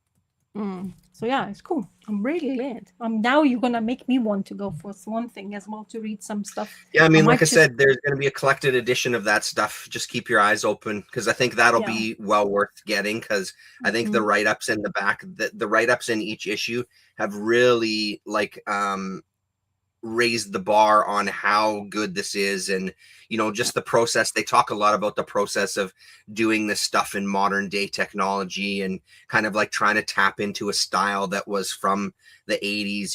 It's super cool giving that kind of context to it. It makes the reading even better. Cool. Yeah. Well, okay, so I mentioned this. I know you haven't read it, but I'm not going to spoil the heck out of it. But I did read. You can spoil it because I want to run up and get a book that I forgot because I do want to talk about it. So I'll be right back. Spoil away. Okay, so I read 300th issue special of Teenage Mutant Ninja Turtles, or number 20 of this run from IDW, with a creative team which took over from Jason Aaron, which is Jean Lu Yang and Freddie E. Williams II. The team is not staying. I already know that they have a new creative team, which is I'm looking forward to see. I haven't yet seen any like art examples what this new creative team will be because they still gonna, I think 5 more issues, maybe 6 more issues of this creative team on the Turtle Run will be. So I'm looking forward to finishing them. But in this one we have saying of Raphael kind of getting into hiding points where he's supposed to help with that doorknob, I call it, because his mom and dad is resurrected. So spoiler alert if people weren't aware of it. But Splinter and his missus are back. They came from the dead zone or whatever. I forgot the name of it, of course. But they are back, and there's consequences. And the one thing what everybody wants, because there's people, monsters, and beings where they come from, they all want something, and they shouldn't have the doorway open between living and dead. Like, it's not natural of being that. So they will kind of concentrate on that sense. Raphael seems to be being more in the forefront of the storyline. He's the one who's basically the brave one. He seems to be the one who is have the best relationship with Casey as well, which Casey is also part of the storyline. There's doorknob, which is basically opens the gateway, and the people who is basically telling the Mrs. and Splinter, you opened it because of you being resurrected is the problem, and they come back to tell they're saying, oh, you're gonna pay the price, and the price for the mother is she has to take everybody who's kind of trying to go through those gateways and resurrect their loved ones from death. She's the one who's basically supposed to stop them, and of course none of them wants to do that. She's not supposed to be getting involved in it. The protection, and of course, spoiler for all of them in that situation was the Casey's knocking the door. Raphael answers the door, and Casey's like, okay, what's going on here? Saying to the turtles, how you guys have your dead parents alive, sitting at a table having a chat, whereas myself and my parents are not there, and is it possible for me to do so? They kind of shut him down very quickly in the storyline. They tell them like, oh yeah, this is not supposed to happen, even though it's kind of in a way feels like selfish, right? Because turtles have their parents back, and Casey's been struggling with his parents' death for a really long time in the series and throughout the history of turtles. So that was kind of intriguing situation between two. There's also the Bebop and Rocksteady is appearing. There's a lot of characters once again here. So they really, this creative team going towards what you never get lost kind of thing, no matter who is kind of like telling the stories of the turtles. They keep churning the same kind of part of the history, not the kind of I don't know if it's in the same similar vein, but I think they always have their own spin. And Casey is, of course, I'm not sure if he's going to be a good boy or bad boy, but in a way he's kind of like tipsy-turvy because of this situation with his mom. They found Raphael is kind of like feels guilty. He's giving him the doorknob. They're gonna open the door, and of course, Mom appears, and it's got a really intriguing story so far. It doesn't happen really nicely for Casey's mom, but of course, the guy who you're not supposed to be alive anymore is that Professor Stockton. His name is. He's back. He's supposed to be dead. He's back there. He's with a Karai. They have this murdering scene coming. It's so much going on in the storyline, which I actually really enjoyed it. For the first time, it's kind of everything kind of got held together really well. And of course, there's another background of people who is in charge of the death part of the realms. Somebody's not talking to each other really well. Somebody has other ideas what they want to do. So there's going to be some bombastics happening. And then the story jumps because it's Special 300. They have this being. It almost feels like, that Marvel story with Loki series where there's time thing person comes in and tells you the story's history. It's almost kind of in the vein of the similarity of that, because they show you original turtles like they were before, because of it. Of course, you didn't distinguish them throughout the colors. They were always saying the same colors. So they showing that. Then of course they show, basically they tell you kind of the history of, or remind you where the turtles were and how they came and where they come from and why they're so popular. Of course, there's kind of the jokiness story of this in here. I'm not gonna say too much. It didn't really kind of like made me excited. I knew kind of it. It's just a background thing. It's not something I'm kind of like, oh yeah, this is something new you're telling me. It's just nice to see as different creators attempting to do. Also, what is nice about it, it reminded me of always showed you all the previous IDW run, like an extra turtle, and the Fugitoids part of this storyline was quite integral in storyline in here. So yeah, and it says like, oh yeah, we're not over, and we're gonna continue, blah blah blah. Turtles are strong, and they're gonna continue being what they are, and they basically telling this is selling point, the best selling point they have in IDW. They're not gonna stop it. I presume. Yeah, no, I hope mean, so. it would be crazy if they did, yeah. And then you have like enormous amount of covers. I mean, the amount of covers these people produce and of course they do blind bags like Terrence has gotten.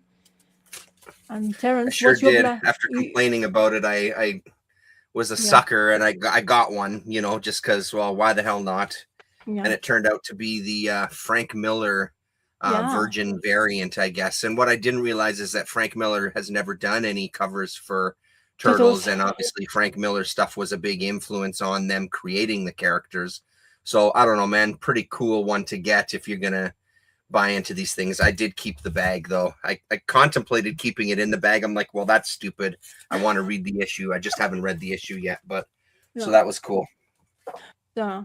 So the creative team is I think, as I say, I think there's 5 more issues of them, and there's going to be a change. I think the numbers are still in continuation as far as information now is. I'm not sure. I don't see that many previews, but I was surprised that they already chopping the creative team, because I just got used to the art of Freddie Williams the second, which I actually don't mind. I kind of remember them being so buff in the like being quite a build up, and his turtles look really actually good. They are distinguished quite well also. They not all of them are looking as buff, because not all of them are buff, right? Because all of them, one is a science guy, another one is a pizza guy, another one is always angry, and another one very clever for his own being. So so there's this distinguished part on that sense. But yeah, I really kind of like, I think they are doing really well. I really like that part where I don't think any of them mentioned the mom part for a very long time, just in the flashbacks. Now she's actually came from the death because of a Splinter, and Splinter is not really alive, right? She isn't alive. They're just there. I thought they, like in comic books, superheroes don't really be dead. They come back. So I don't know how much Splinter's that as a superhero you can portray them, but that's kind of, I felt when we kind of start to get to know that he's about to come back. I thought that's basically going to be his resurrection, but because of the storyline where him and his mom is kind of tied to the death doors, whatever.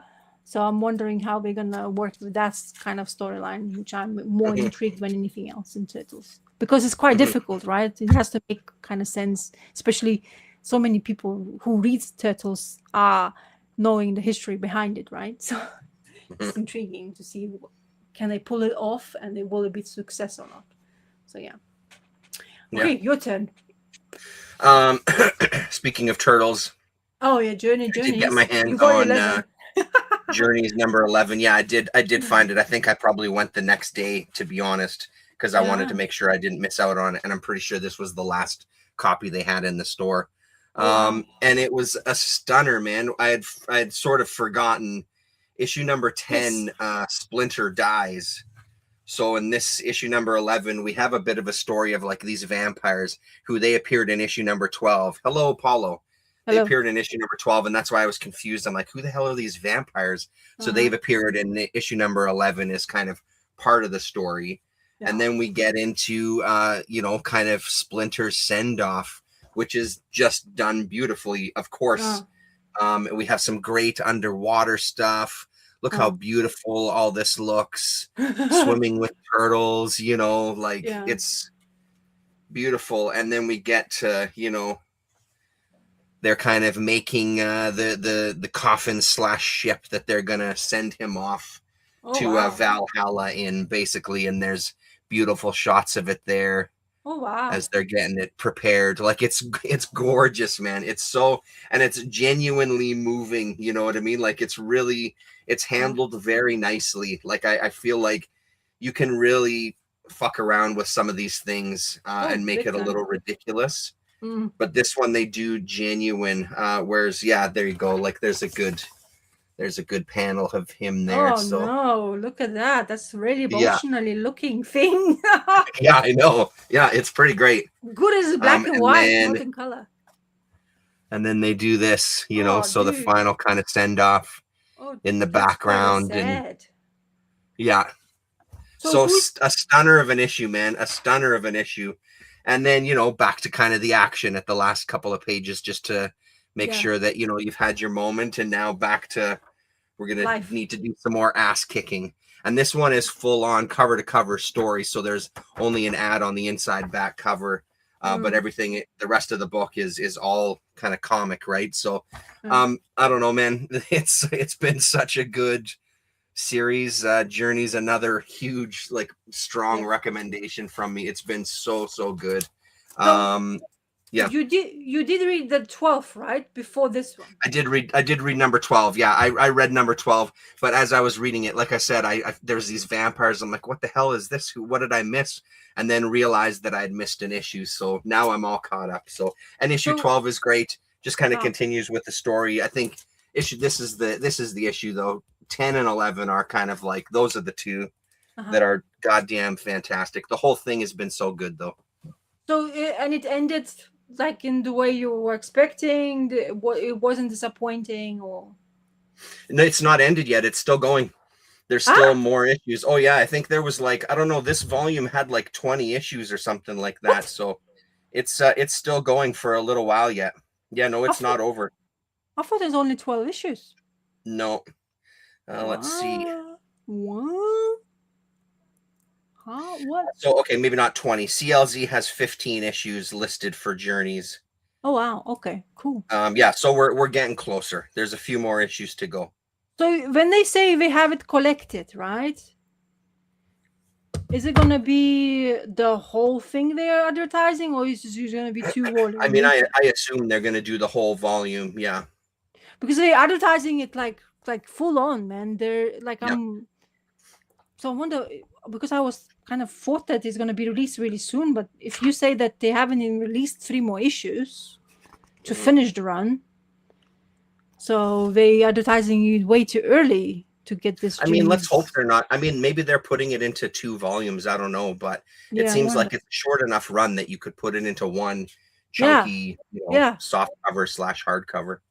Because they do like to put them in a very nice hardcovers. When they do put them in a nice hardcover. I mean, this run, the original of the Turtles IDW run, is fantastically done when they in hardcovers. I know they're doing soft covers now because of they reprinting them in soft cover. I don't know. I just hate that, but yeah, in hardcovers they look fantastic on the shelves because of the katana handle thingies.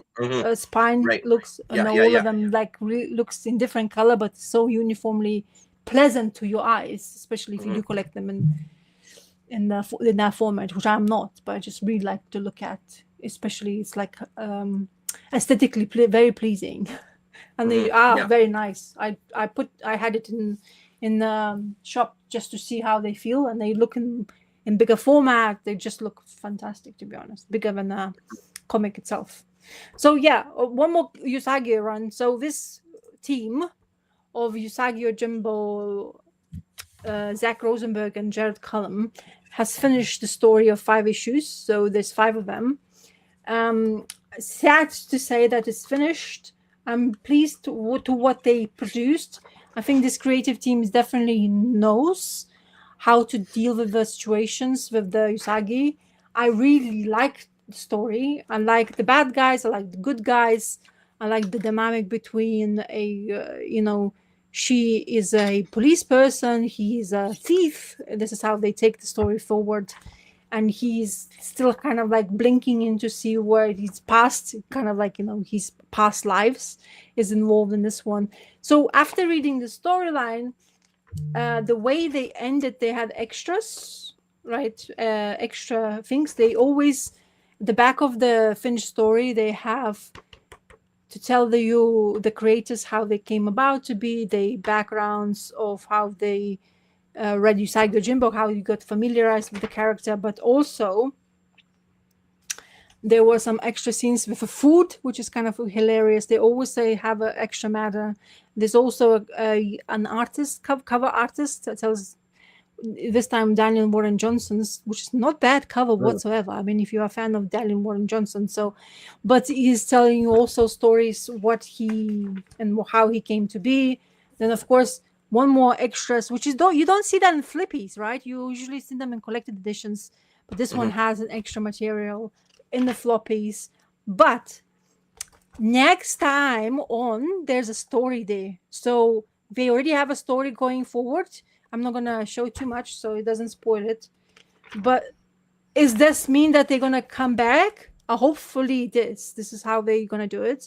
Because Cool. as I say, I don't think Stan is doing anything yet with any Usagi things.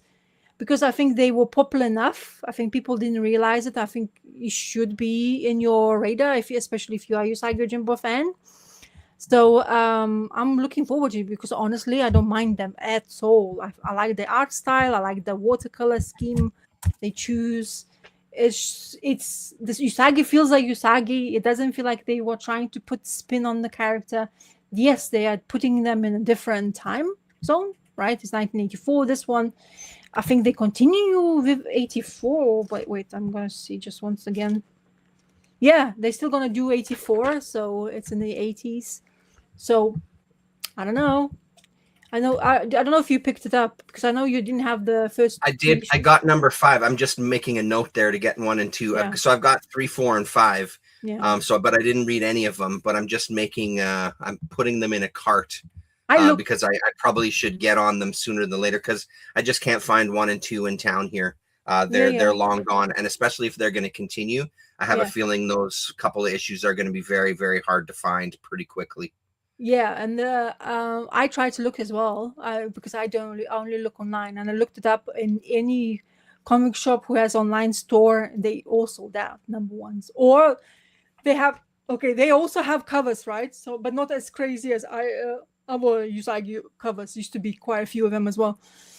Some of them available, but they are like the special cover artists, whatever, and they are going for like 20 quid. I was like, excuse me. Well, they have some. I see some Stan Sakai covers, variant covers for the issues too. So that's also very intriguing.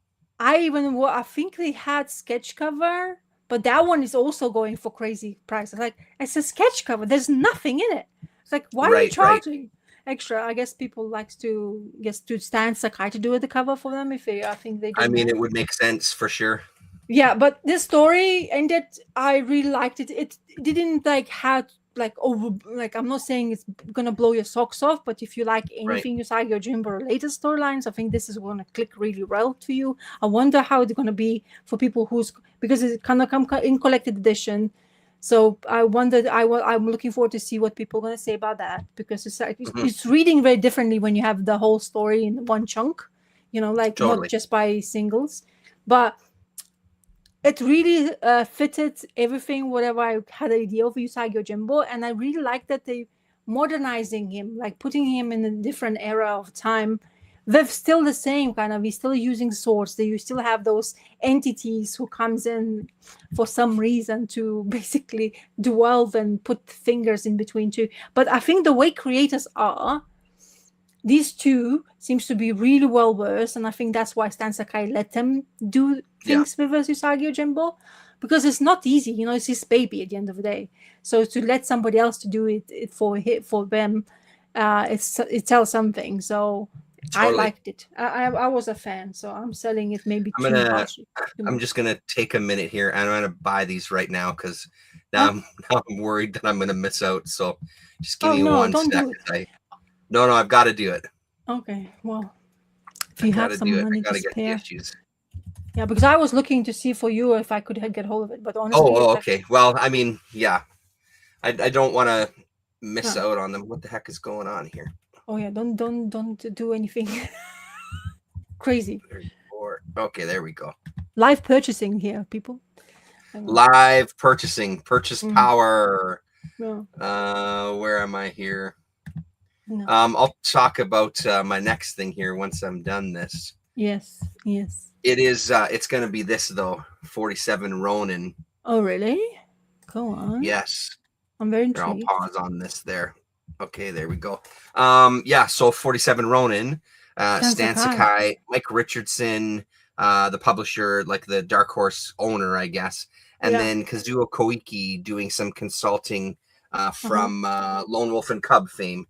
Oh. So this is as good. I'm so huge shout out to 420 for hooking me up with this, because I've been missing an issue for a long time and I haven't read the series because I want to have the whole thing, right? So yeah, man, oh man, was this ever good. This is based on a Japanese folk tale, I guess, of course, or a piece of history apparently that's been kind of adapted over the years and sort of changed. And like a lot of those things that, who knows what's true and what's not, and are they true to the characters? They talk about some of the liberties they've taken. So this takes place in the year 1703, December of 1703. And it's like we were talking about before, where there's dishonor that's come upon a family, and what happens to the people that are kind of, the samurai that are working for this lord. Man, is it ever good. And it's just told incredibly well. So they become sort of these Ronin, but the lengths that they go through to kind of keep quiet this revenge kind of plot, or to get back their master's honor, is pretty outstanding. Like public displays of drunkenness, people leaving their families publicly, like just to really kind of send the message that no, we're not coming for you. So to kind of get the guard down of the people that they're looking to get revenge on. And it's also cool to see Stan do kind of human characters. His style is really great. Yes. Mike Richardson does quite a big write-up at the back talking about like how he's been a fan of this story for a long time and has wanted to put it into comic book form for a long time, and just talks about like the journey and stuff. And it's just, yeah, I mean, I won't do much spoilers, but it ends incredibly well.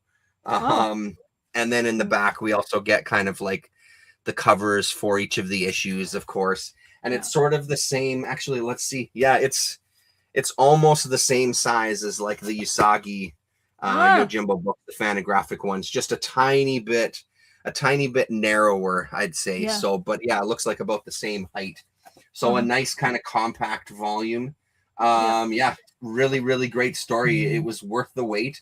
I mean, I'm still gonna look to complete the issues. I'll still see if I can find the final issue, because I would like them in floppies. But this is a really, really solid read from, I don't even know what year this came out. 2021 is when this edition came out, so not too long ago. Yeah, not much more to say about that other than it's cool to see Stan working in kind of like a more human characters, but still really good storytelling overall. So yeah, really great. Wasn't it the movie the same name with Keanu Reeves came out, or was it with Tom Cruise? Idea. Was it Tom Cruise or Keanu Reeves? Please tell me it's not. Because I know that Keanu did some sort of samurai movie, but it's even called 47 Ronin. Oh, interesting. Yeah, I've never. Didn't know. It is Keanu Reeves. Yeah, crazy. Because I've never watched it. I thought that it's not going to be great. I didn't hear any good things about it. I don't remember when it came out, but now you show, because when the minute I saw the name of it, it's like, oh yeah, I know this kind of thing because I was 47. Like it's very specific. I really like the way it looks that Stan Sakai is doing that stuff. He's still to the letter of his. What I forgot about, just reminded because of you saying, Gru the Wanderer appeared in those. Oh, cool. Usagis you gave me. Do you remember? Did you see it? Right. Yeah. No, I haven't finished reading the whole thing. What volume does he show up in? In volume 1. Oh, it was in volume 1. Oh, okay. Yeah, I'll show you. You have it now. Right. I guess I don't remember that. So I was like, what is this Gru? I can remember the face and the nose, and they are kind of bickering between each other because apparently they don't get. Oh, right. Do they pass in the street or something? Yeah. Yes, I see it right here. Yeah. Oh, yeah, you do? Calling him stupid samurai or something. Yes. Yeah. I remember it now. Yeah. I was like, what the heck, man? Ugly barbarian, stupid samurai. Yeah, nice. A nice little Easter egg there for sure. There you go. So that's the another thing I wouldn't mind reading, but it's not easy to get to, and there's lots of things come out, yeah, because of the Aragones, yeah, Sergio Yep. Aragones work. Oh, look at me with the names. Yep. What else? Oh, It's fun. You can get Marvel did a series of, I don't know, 4 issues or 5 issues that collect a bunch of Gru the Wanderer stuff. Really? I think it's called the Gru Chronicles. I think maybe there's only 4 issues, and they're sort of like that square bound, you know, like that little comic format, but just the square bound ones.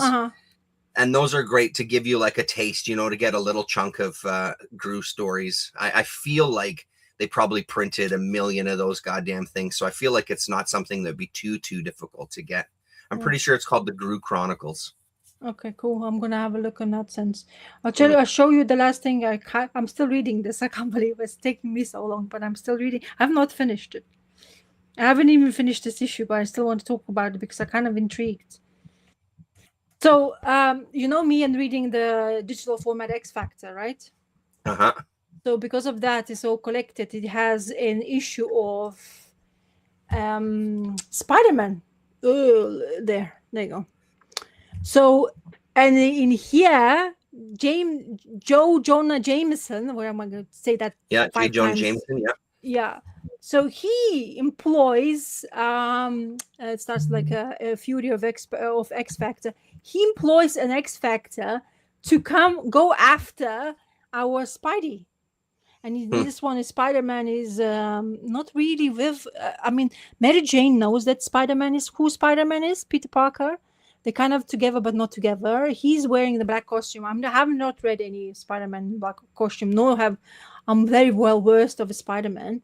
Oh, come on, tablet. Don't give me this nonsense. It starts again. The minute I open this stupid thing, the comic thing says, honestly, it works like shit. Oh, come on. Oh, I'll show you what it shows. Look, a square of a blank page. Stupid. Oh, 8 issues. Yeah, Gru Chronicles reprints the stories published by Pacific. Yeah, there you go. Oh, there you go. Thank you very much, Mr. Paulo Costa. Anyway, so what I'm talking about, which I've never realized that they were attempting to tell that is Spider-Man a mutant, because as you know, there's lots of things in the Marvel about how many of mutants and the mutagens are part of it, but I was not aware of it because of course the vast history of Marvel Universe and all that shit, that they were even they debating the X Factor when they get kind of employed by J. Jameson. It's like, is he actually a mutant? Do you actually know if it's a mutant? And J. Jameson, because he hates them so much, it's like, yeah, sure, why not? So they employ him to go after him. And it's so fun, like interesting, because I've never even think about it that they even mention this part of the Spider-Man's, you know, because he's kind of mutated human, right? So he's a mutant, or is he not? That debate in my head was going on for like a thing, and I was like reading the storyline, and it was like, so is he? Because what I'm trying to say is, there's a lot of things in the lore of X-Men and everything in Marvel Universe where you don't know really where the threshold stands between a mutant or whatever, superhero or whatever, or inhuman, because you know, like inhuman stuff, you're supposed to have it in your special DNA in order to become one. And by, like, for example, Kamala Harris famously was other people not happy about, she turned into become a human because Marvel, their directors or writing experts, whatever, they decided that they need an extra to make it zhuzhed up in humans a little bit more, and took Kamala Harris because she's an Indian or she Pakistani, that kind of, you know, like to make the Kamala Khan, I think, or something, don't you? And then put more relevance into it, kind of thing. So I was like reading this, I was like, and I've never thought about Spider-Man as being a mutant, because at the end of the day, kind of like he got bitten by a spider, right? But it did mutate him to become a Spider-Man. So anyway, so X Factor was going after them, and he's when they're having this fight together between him and X Factor, Spider-Man is like, what are you guys doing here? Like, why? And they're like, we're not really sure how to capture him because he sounds like, he's like everywhere. But he's apparently been attacked in previous issue, and they kind of like confrontational hasn't been really revealed fully to me. And what Spider-Man does, so they having like fights because they 5 of them against 1. First Spider-Man is not really like, he's been attacked somewhere and he's like a bit, his head's all over the place, right? So while they're fighting, Jean Grey, who doesn't have a Phoenix Force, she only telekinetically can do her thing. She falls down off the cliff of the roof. And Spider-Man, while he's being attacked by X-Force or whatever, the mutants, he helps her up, even though because he doesn't really know who she is. And X-Factor stops in their tracks and saying like, he doesn't know us, we don't know him, but he's still saving her, even though he's supposed to be an attacker. So that part I really enjoyed. But that guy for JJ, he is so arrogant and so in like one thing. I want the Spider-Man and nothing else matters. And he continues being. I wonder for people who reads comic books, especially Spider-Man comic books, do you get tired of J. Jonah Jameson? Because kind of like I already get tired. Like I know him already from cartoons, and he's keep on like really on to him. Like he never succeeds, but he always like, oh, I'm gonna catch you, I'm gonna destroy you. Another thing, what he was trying to do in this comic as well, he said, well, if they can't find him or can't capture him, I'm gonna expose him. Somehow he thinks that he knows who X-Factor is, because in this basically first volume, everybody's trying to find out why this people X-Factor is capturing mutants. Nobody supposedly know that they actually mutants themselves, the original X-Men doing that. So it's kind of intriguing. I've really enjoying reading it. I'm so slow reading it. I think it really helps. It helps me appreciate the history and all those subjects, what this volume has. I'm kind of was really intrigued to see, and actually surprised me that they actually went into different ways to deal with the situation rather than the same after the same, like the same way of telling the story. They're going to go somewhere, they're going to capture them, they're going to be still behind the curtains, not going to be aware of them, who they are, why they're doing the situations, but they're tackling the situations where they're making them really uncomfortable in their own kind of skin, and also trying to protect mutants themselves by pretending to be normal and going after them. So I don't know, I just enjoy it. So yeah, cool. That's cool. So for the first time, actually, honestly, X-Factor is more intriguing to me than what X-Men I read of Uncanny X-Men. Maybe just because it's fresh eyes. I haven't read it a long time ago, So I mean, you're probably reading it like they would have at the time too. People that were really big into X-Men, and then seeing this new title and just it being tackled in a bit of a different way, right? So because I'm intrigued because they have nobody, and Cyclops still being Cyclops. I'm sorry, but I hate that guy. he's a whiny, and he's supposed to be forefront. He's supposed to be the courageous one. He's not really. There's other people who is like, and the Beast is probably one of the most steady, even though he's supposed to be a little bit more crazy than anything because of his mutating from human to animal to human. But Cyclops is just so in the wrong place in the wrong time. He makes babies for every single female you can come around. I mean, for God's sake, he has a son who comes back from the future and starts to be a new mutant. It's just so bizarre.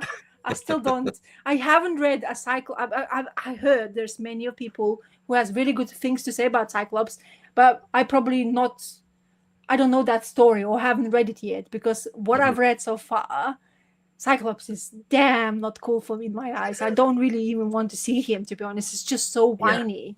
It's just like, ugh, oh my God. And in this one, it's like, oh, I can't tell her because I'm married and I have a child.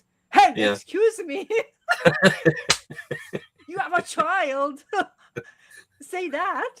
Yeah.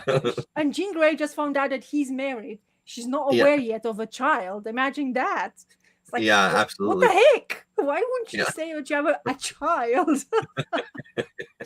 So yeah, he's making babies left, right, and center, and nobody cares. Captain Kirk of the X-Men.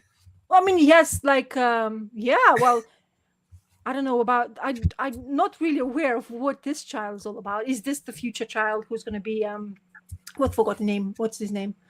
Oof. Oh my god. Josh I don't Brolin know, character. Legacy, No, Cable. no. Why are you blanking the name of that stupid thing?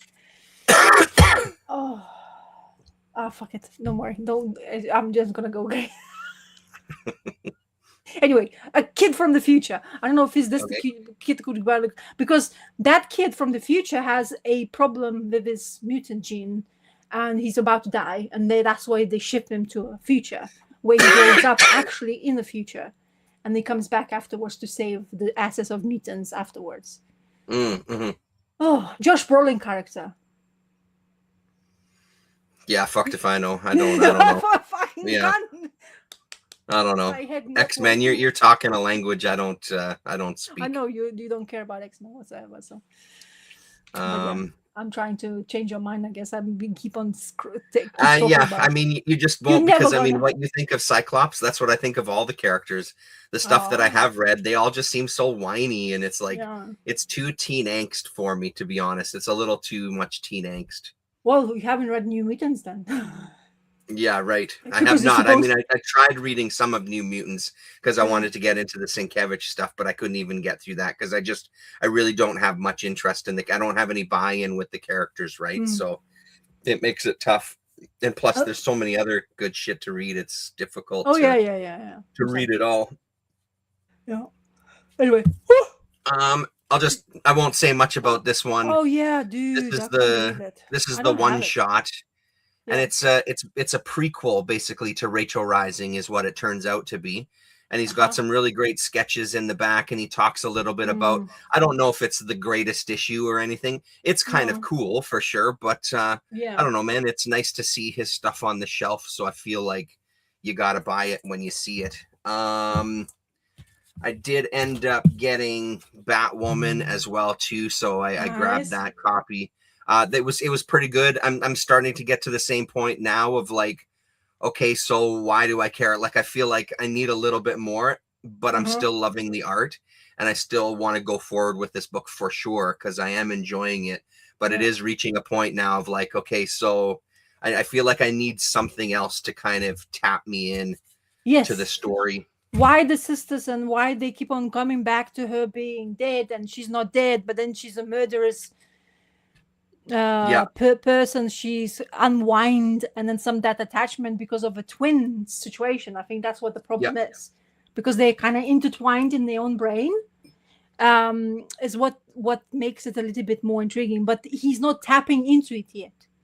So after that issue, you don't have more answers, just questions. I think that's well, I mean, other than right at the end where they sort of walk away together, you know, it's supposed to be some big fight, and then they're going to walk away together, and then they're saying like, oh, you know, this is just one phase, this is just the next phase, you know what I mean? It's like, oh shit, what's going to actually happen here? So I mean, that's a little bit intriguing for sure.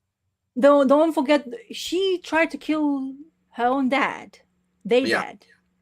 And that's another thing. I don't think there is. Maybe maybe somebody who has read Batwoman more and knows more of her lore, but there's something going on with the dad situation. And like we know the Batwoman we know of, not the crazy one. She is getting along with that sort of. They don't have really that torment between it, but kind of like an angst between each other. But there's something more going on with sister. Because she's, of course, she's not strict, right? Her head is, and people who are using her also knows exactly how she is. So they're using to their own advantages. That Greek people, whatever, took over. In that this, like cult or whatever the hell they are. Exactly. The cult. Always blame the cult. Yeah, exactly. Yeah. They take all the crazies. Yeah, take all the crazies and just go crazy. Yeah. So make them a cult. I hope. Oh yeah, you're gonna. Go ahead. Yep. No. I hope that series is gonna go stronger because of who's writing it, right? So. Yeah, I mean, I hope it keeps going because I mean, I'm loving the art as well too. So, So Um, do you know that Clayface is going to appear in the movie? yes, I saw the trailer. It looks fantastic, actually. Oh, okay, And cool. holding up this comic, I don't remember a goddamn thing about the issue. It's a couple of weeks that I bought it, but I wanted to show you the interiors anyway. I do remember liking it though. Like Yeah, you I said got so a as kick out well. of it. Yeah, you said Um, intrigued. the art is super cool, man. Like, look at this here. That's great But looking. you know the issue 2 is already out? Oh, I don't know. Is it already out? Yeah. Yeah, yeah, it came out this week, I think. Okay, I'll have to grab it then. I haven't been to that comic shop. Uh-huh. So it's kind of what you want out of a Clayface book, right? Like, Yeah. he's been imprisoned, he's escaped from prison, he's mutating and taking over other people's looks and getting out of there. But Oh. honestly, I don't remember the first goddamn thing about this beyond it. So it'll definitely be a bit of a quick flip through and a recap. But I did enjoy it, and I remember thinking at the end of it that I would pick up another issue. Yeah. So I do want to see where it goes. I'm really curious to see the movie. The trailer looks pretty cool. What movie is that going to Um, be? What is it called? I think it's just called Clayface. They're actually going to just make the movie with Clayface. Oh yeah, no, it's made already. It's out, coming out soon, I think. Yeah, I don't know if is it a movie or is it a show? I'm not really sure. But yeah, no, it's I thought you mentioned seeing a trailer, I thought, but maybe I misunderstood you. No. I because you talked about Clayface. What I realized after you talked about Clayface, I didn't realize they were doing something with him in production. That's why this comic came out in first place, as a Right. refresher or people to get them a bit more familiarized what comic book and blah blah blah as a character is. Yeah, it says it comes out this year. 2026. I don't see a release date, but yeah, it's coming out, so it's made, and the trailer looks pretty cool, man. If you watch the trailer, it looks pretty good. I haven't seen it. Should I? I don't like trailer watching, as you well aware. Oh, you should watch the trailer. Yeah, I mean, there's all the superhero things are the same. There's not going to be any spoilers or anything. There's going to be a bad guy, there's going to be a good guy. Shit's going to go sideways, and everybody's going to be happy at the end, right? So, this is that Dingoliath that I was talking about last week. I got that, the Realligator, that one with the giant alligator. This was the other one that this same creator did. Same art style, all silent.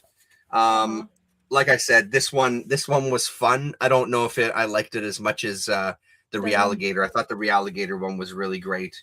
But this one is still ridiculous and colorful and on this newsprint and smells fantastic.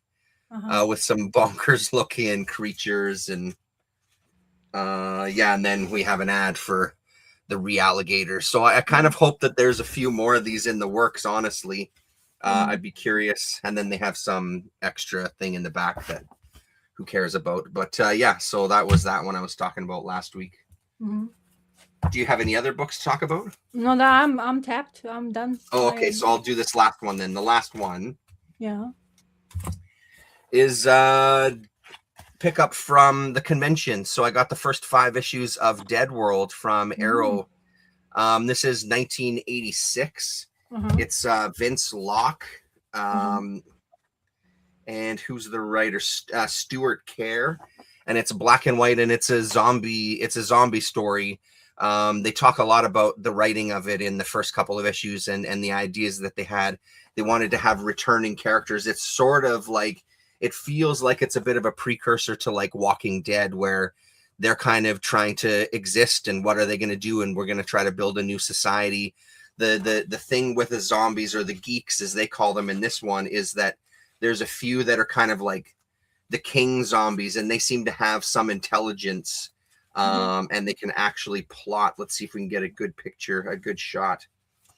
So these ones coming on the motorcycles are like the king zombies who have a bit of intelligence and actually are hunting them.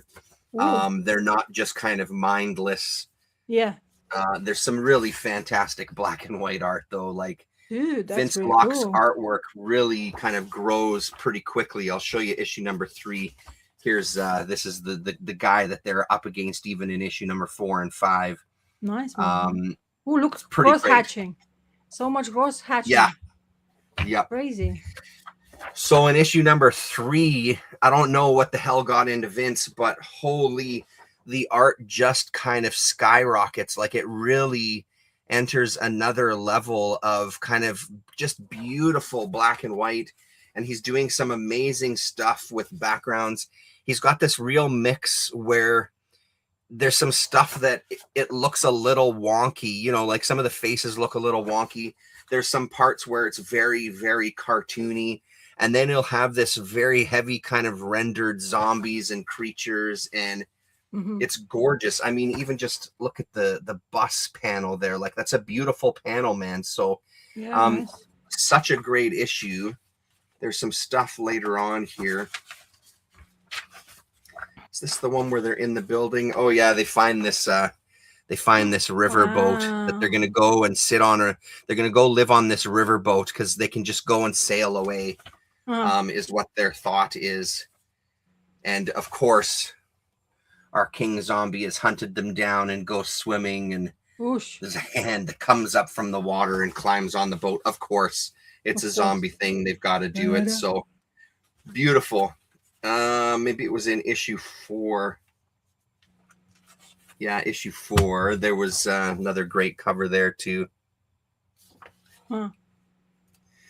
And there's actual, you know, like some of the characters get killed in these books too, right? So it's not just one of the kids is down in kind of like the depths of this boat, and there's all this pipes and things. So we get a few pages where he's kind of walking through this underbelly of this ship.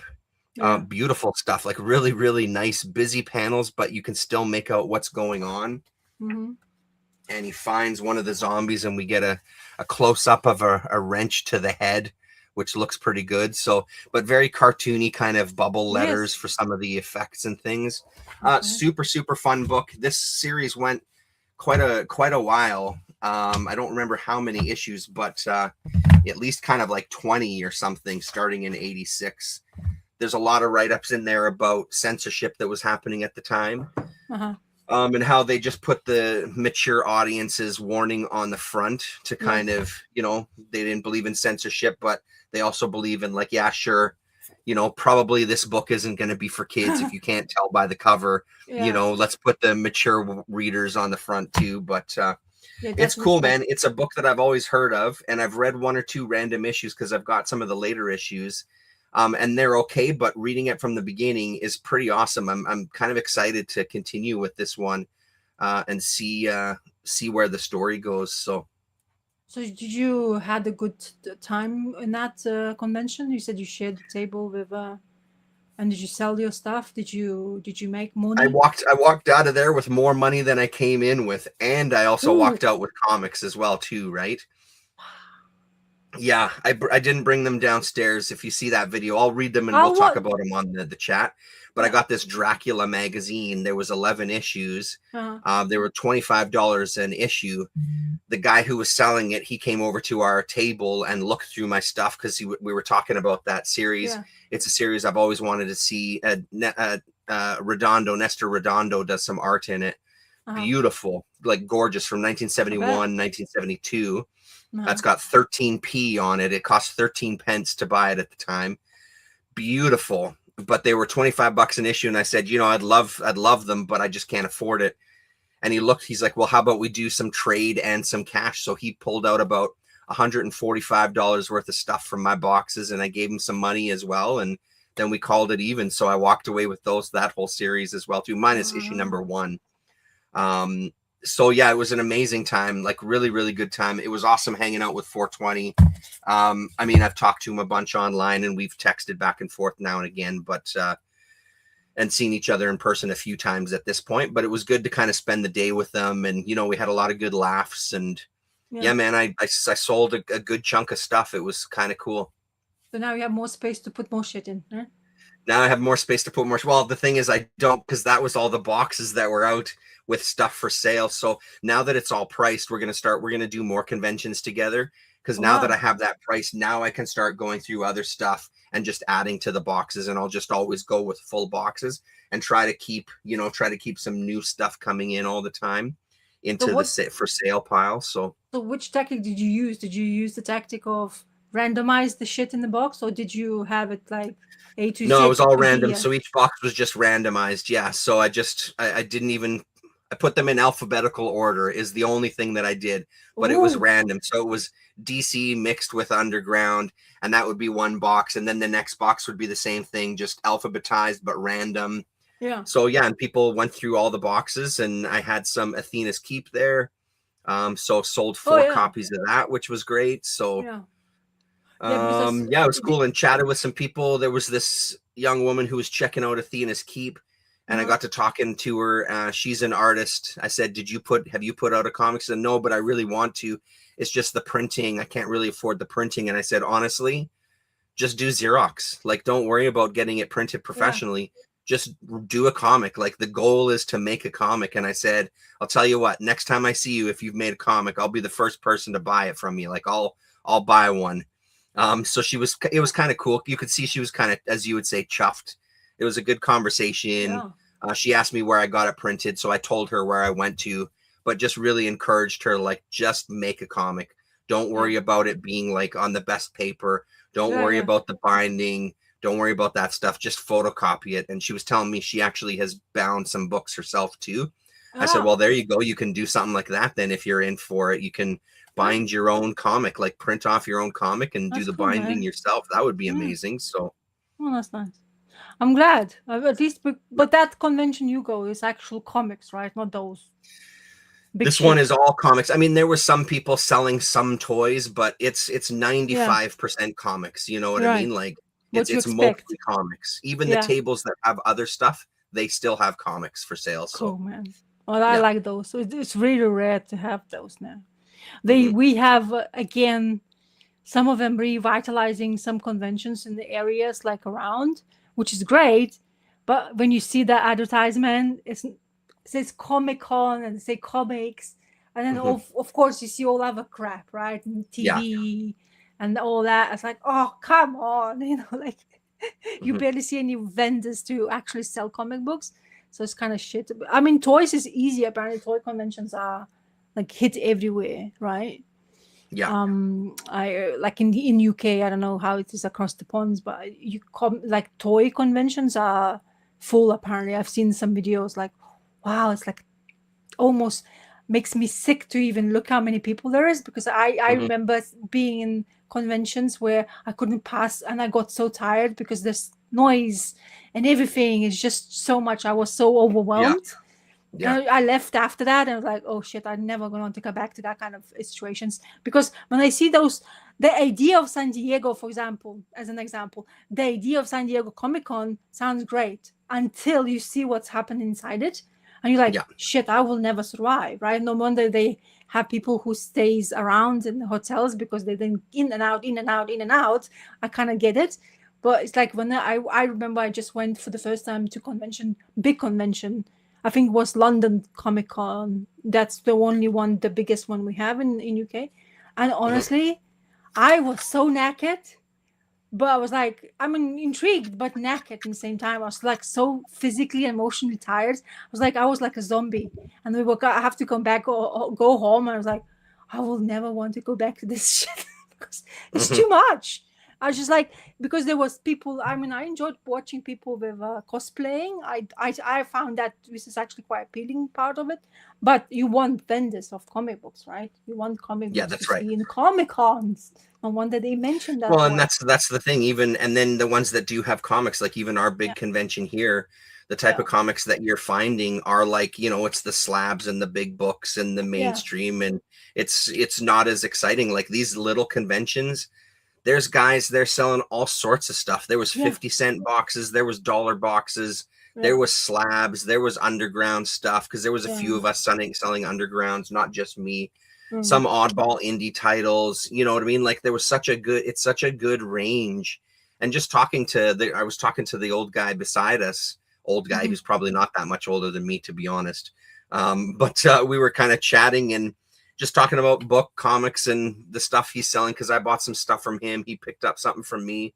Yeah. It's just a cool environment to be there. And it was busy. Like as soon as the doors opened, like it was busy. It was from 10 until 3, which I think is also good, like just a 5-hour window. That's And cool. it was busy till about, I don't know, 2, it started to thin out. And it was kind of continual people coming through, right? So it was great. I had a really good time. It was nice to do it again because it's been a long time since I've Yeah, done you one. said so. Yeah. So it was cool to kind of hang out, right? That's cool. That's Yeah. nice. Yeah. Well, anyway. And Okay. sell some shit. Like I said, I don't think I've ever done a convention where I've walked out with more money in my pocket than I came in with. Like that's a rarity because usually I spend money at those things. And I stayed at the table while 420 went around and like checked stuff out, right? He's like, don't you want to go walk around? I'm like, no, I'm trying not to go crazy at this one and buy a bunch of stuff, even though I did end up buying stuff. I really contained it. So did 420 sell more than he bought? Because he does buy quite a lot, right? Usually his videos. I mean, I'm not sure. I didn't see if he came in. I think he ended up buying a chunk of stuff though. He bought quite a bit. If you watch his video, he didn't buy a ton, but he bought some bigger books. Like he bought the first appearance of Savage Dragon. He found that there, so he got that one. Where did the so he Savage bought a Dragon? couple of bigger books. Where did Savage Dragon appear into? Megaton something. I can't remember the issue number, but an issue. I think the book is called Megaton. Oh wow. Yeah. And he bought the G.I. Joe, like the silent issue, issue 21 or whatever. So that was another one for him. So yeah. I always wanted to have that one because somehow it really appealed. I like the cover, everything about it. I kind of liked it. So, but yeah, I mean that cover is iconic, man. But it's so overpriced now, right? It's so popular these days. Yeah. I mean, I think he got a pretty good price on it. I don't remember what he paid. I think he talks about it in his video, but I think he talked the guy down a little bit and got a pretty decent deal on it. So yeah, that's nice. That's good. It's exactly why you go there, right? To do the stuff like that. Great. Yeah. Well, anyway, do you have anything else to add, or are we done? No, that's it. Okay, that's it for me. Look at us being so good in Thursdays and doing exactly the same as would be Sunday. Yeah, exactly. Yeah. But yeah, it's good. I hope you guys Damien and Garesha, I hope you enjoyed it, and other ones who's going to check it out later on. We're just surprising you sometimes because we feel like chatting, okay? I'm sorry for the schedules, but maybe winter will be so miserable we're going to go back to Sundays. I mean, I have a feeling Sundays will be just fine in winter, yeah. More reading to do to be comforted by your warmth comic. Yeah. Anyway, so comic therapy.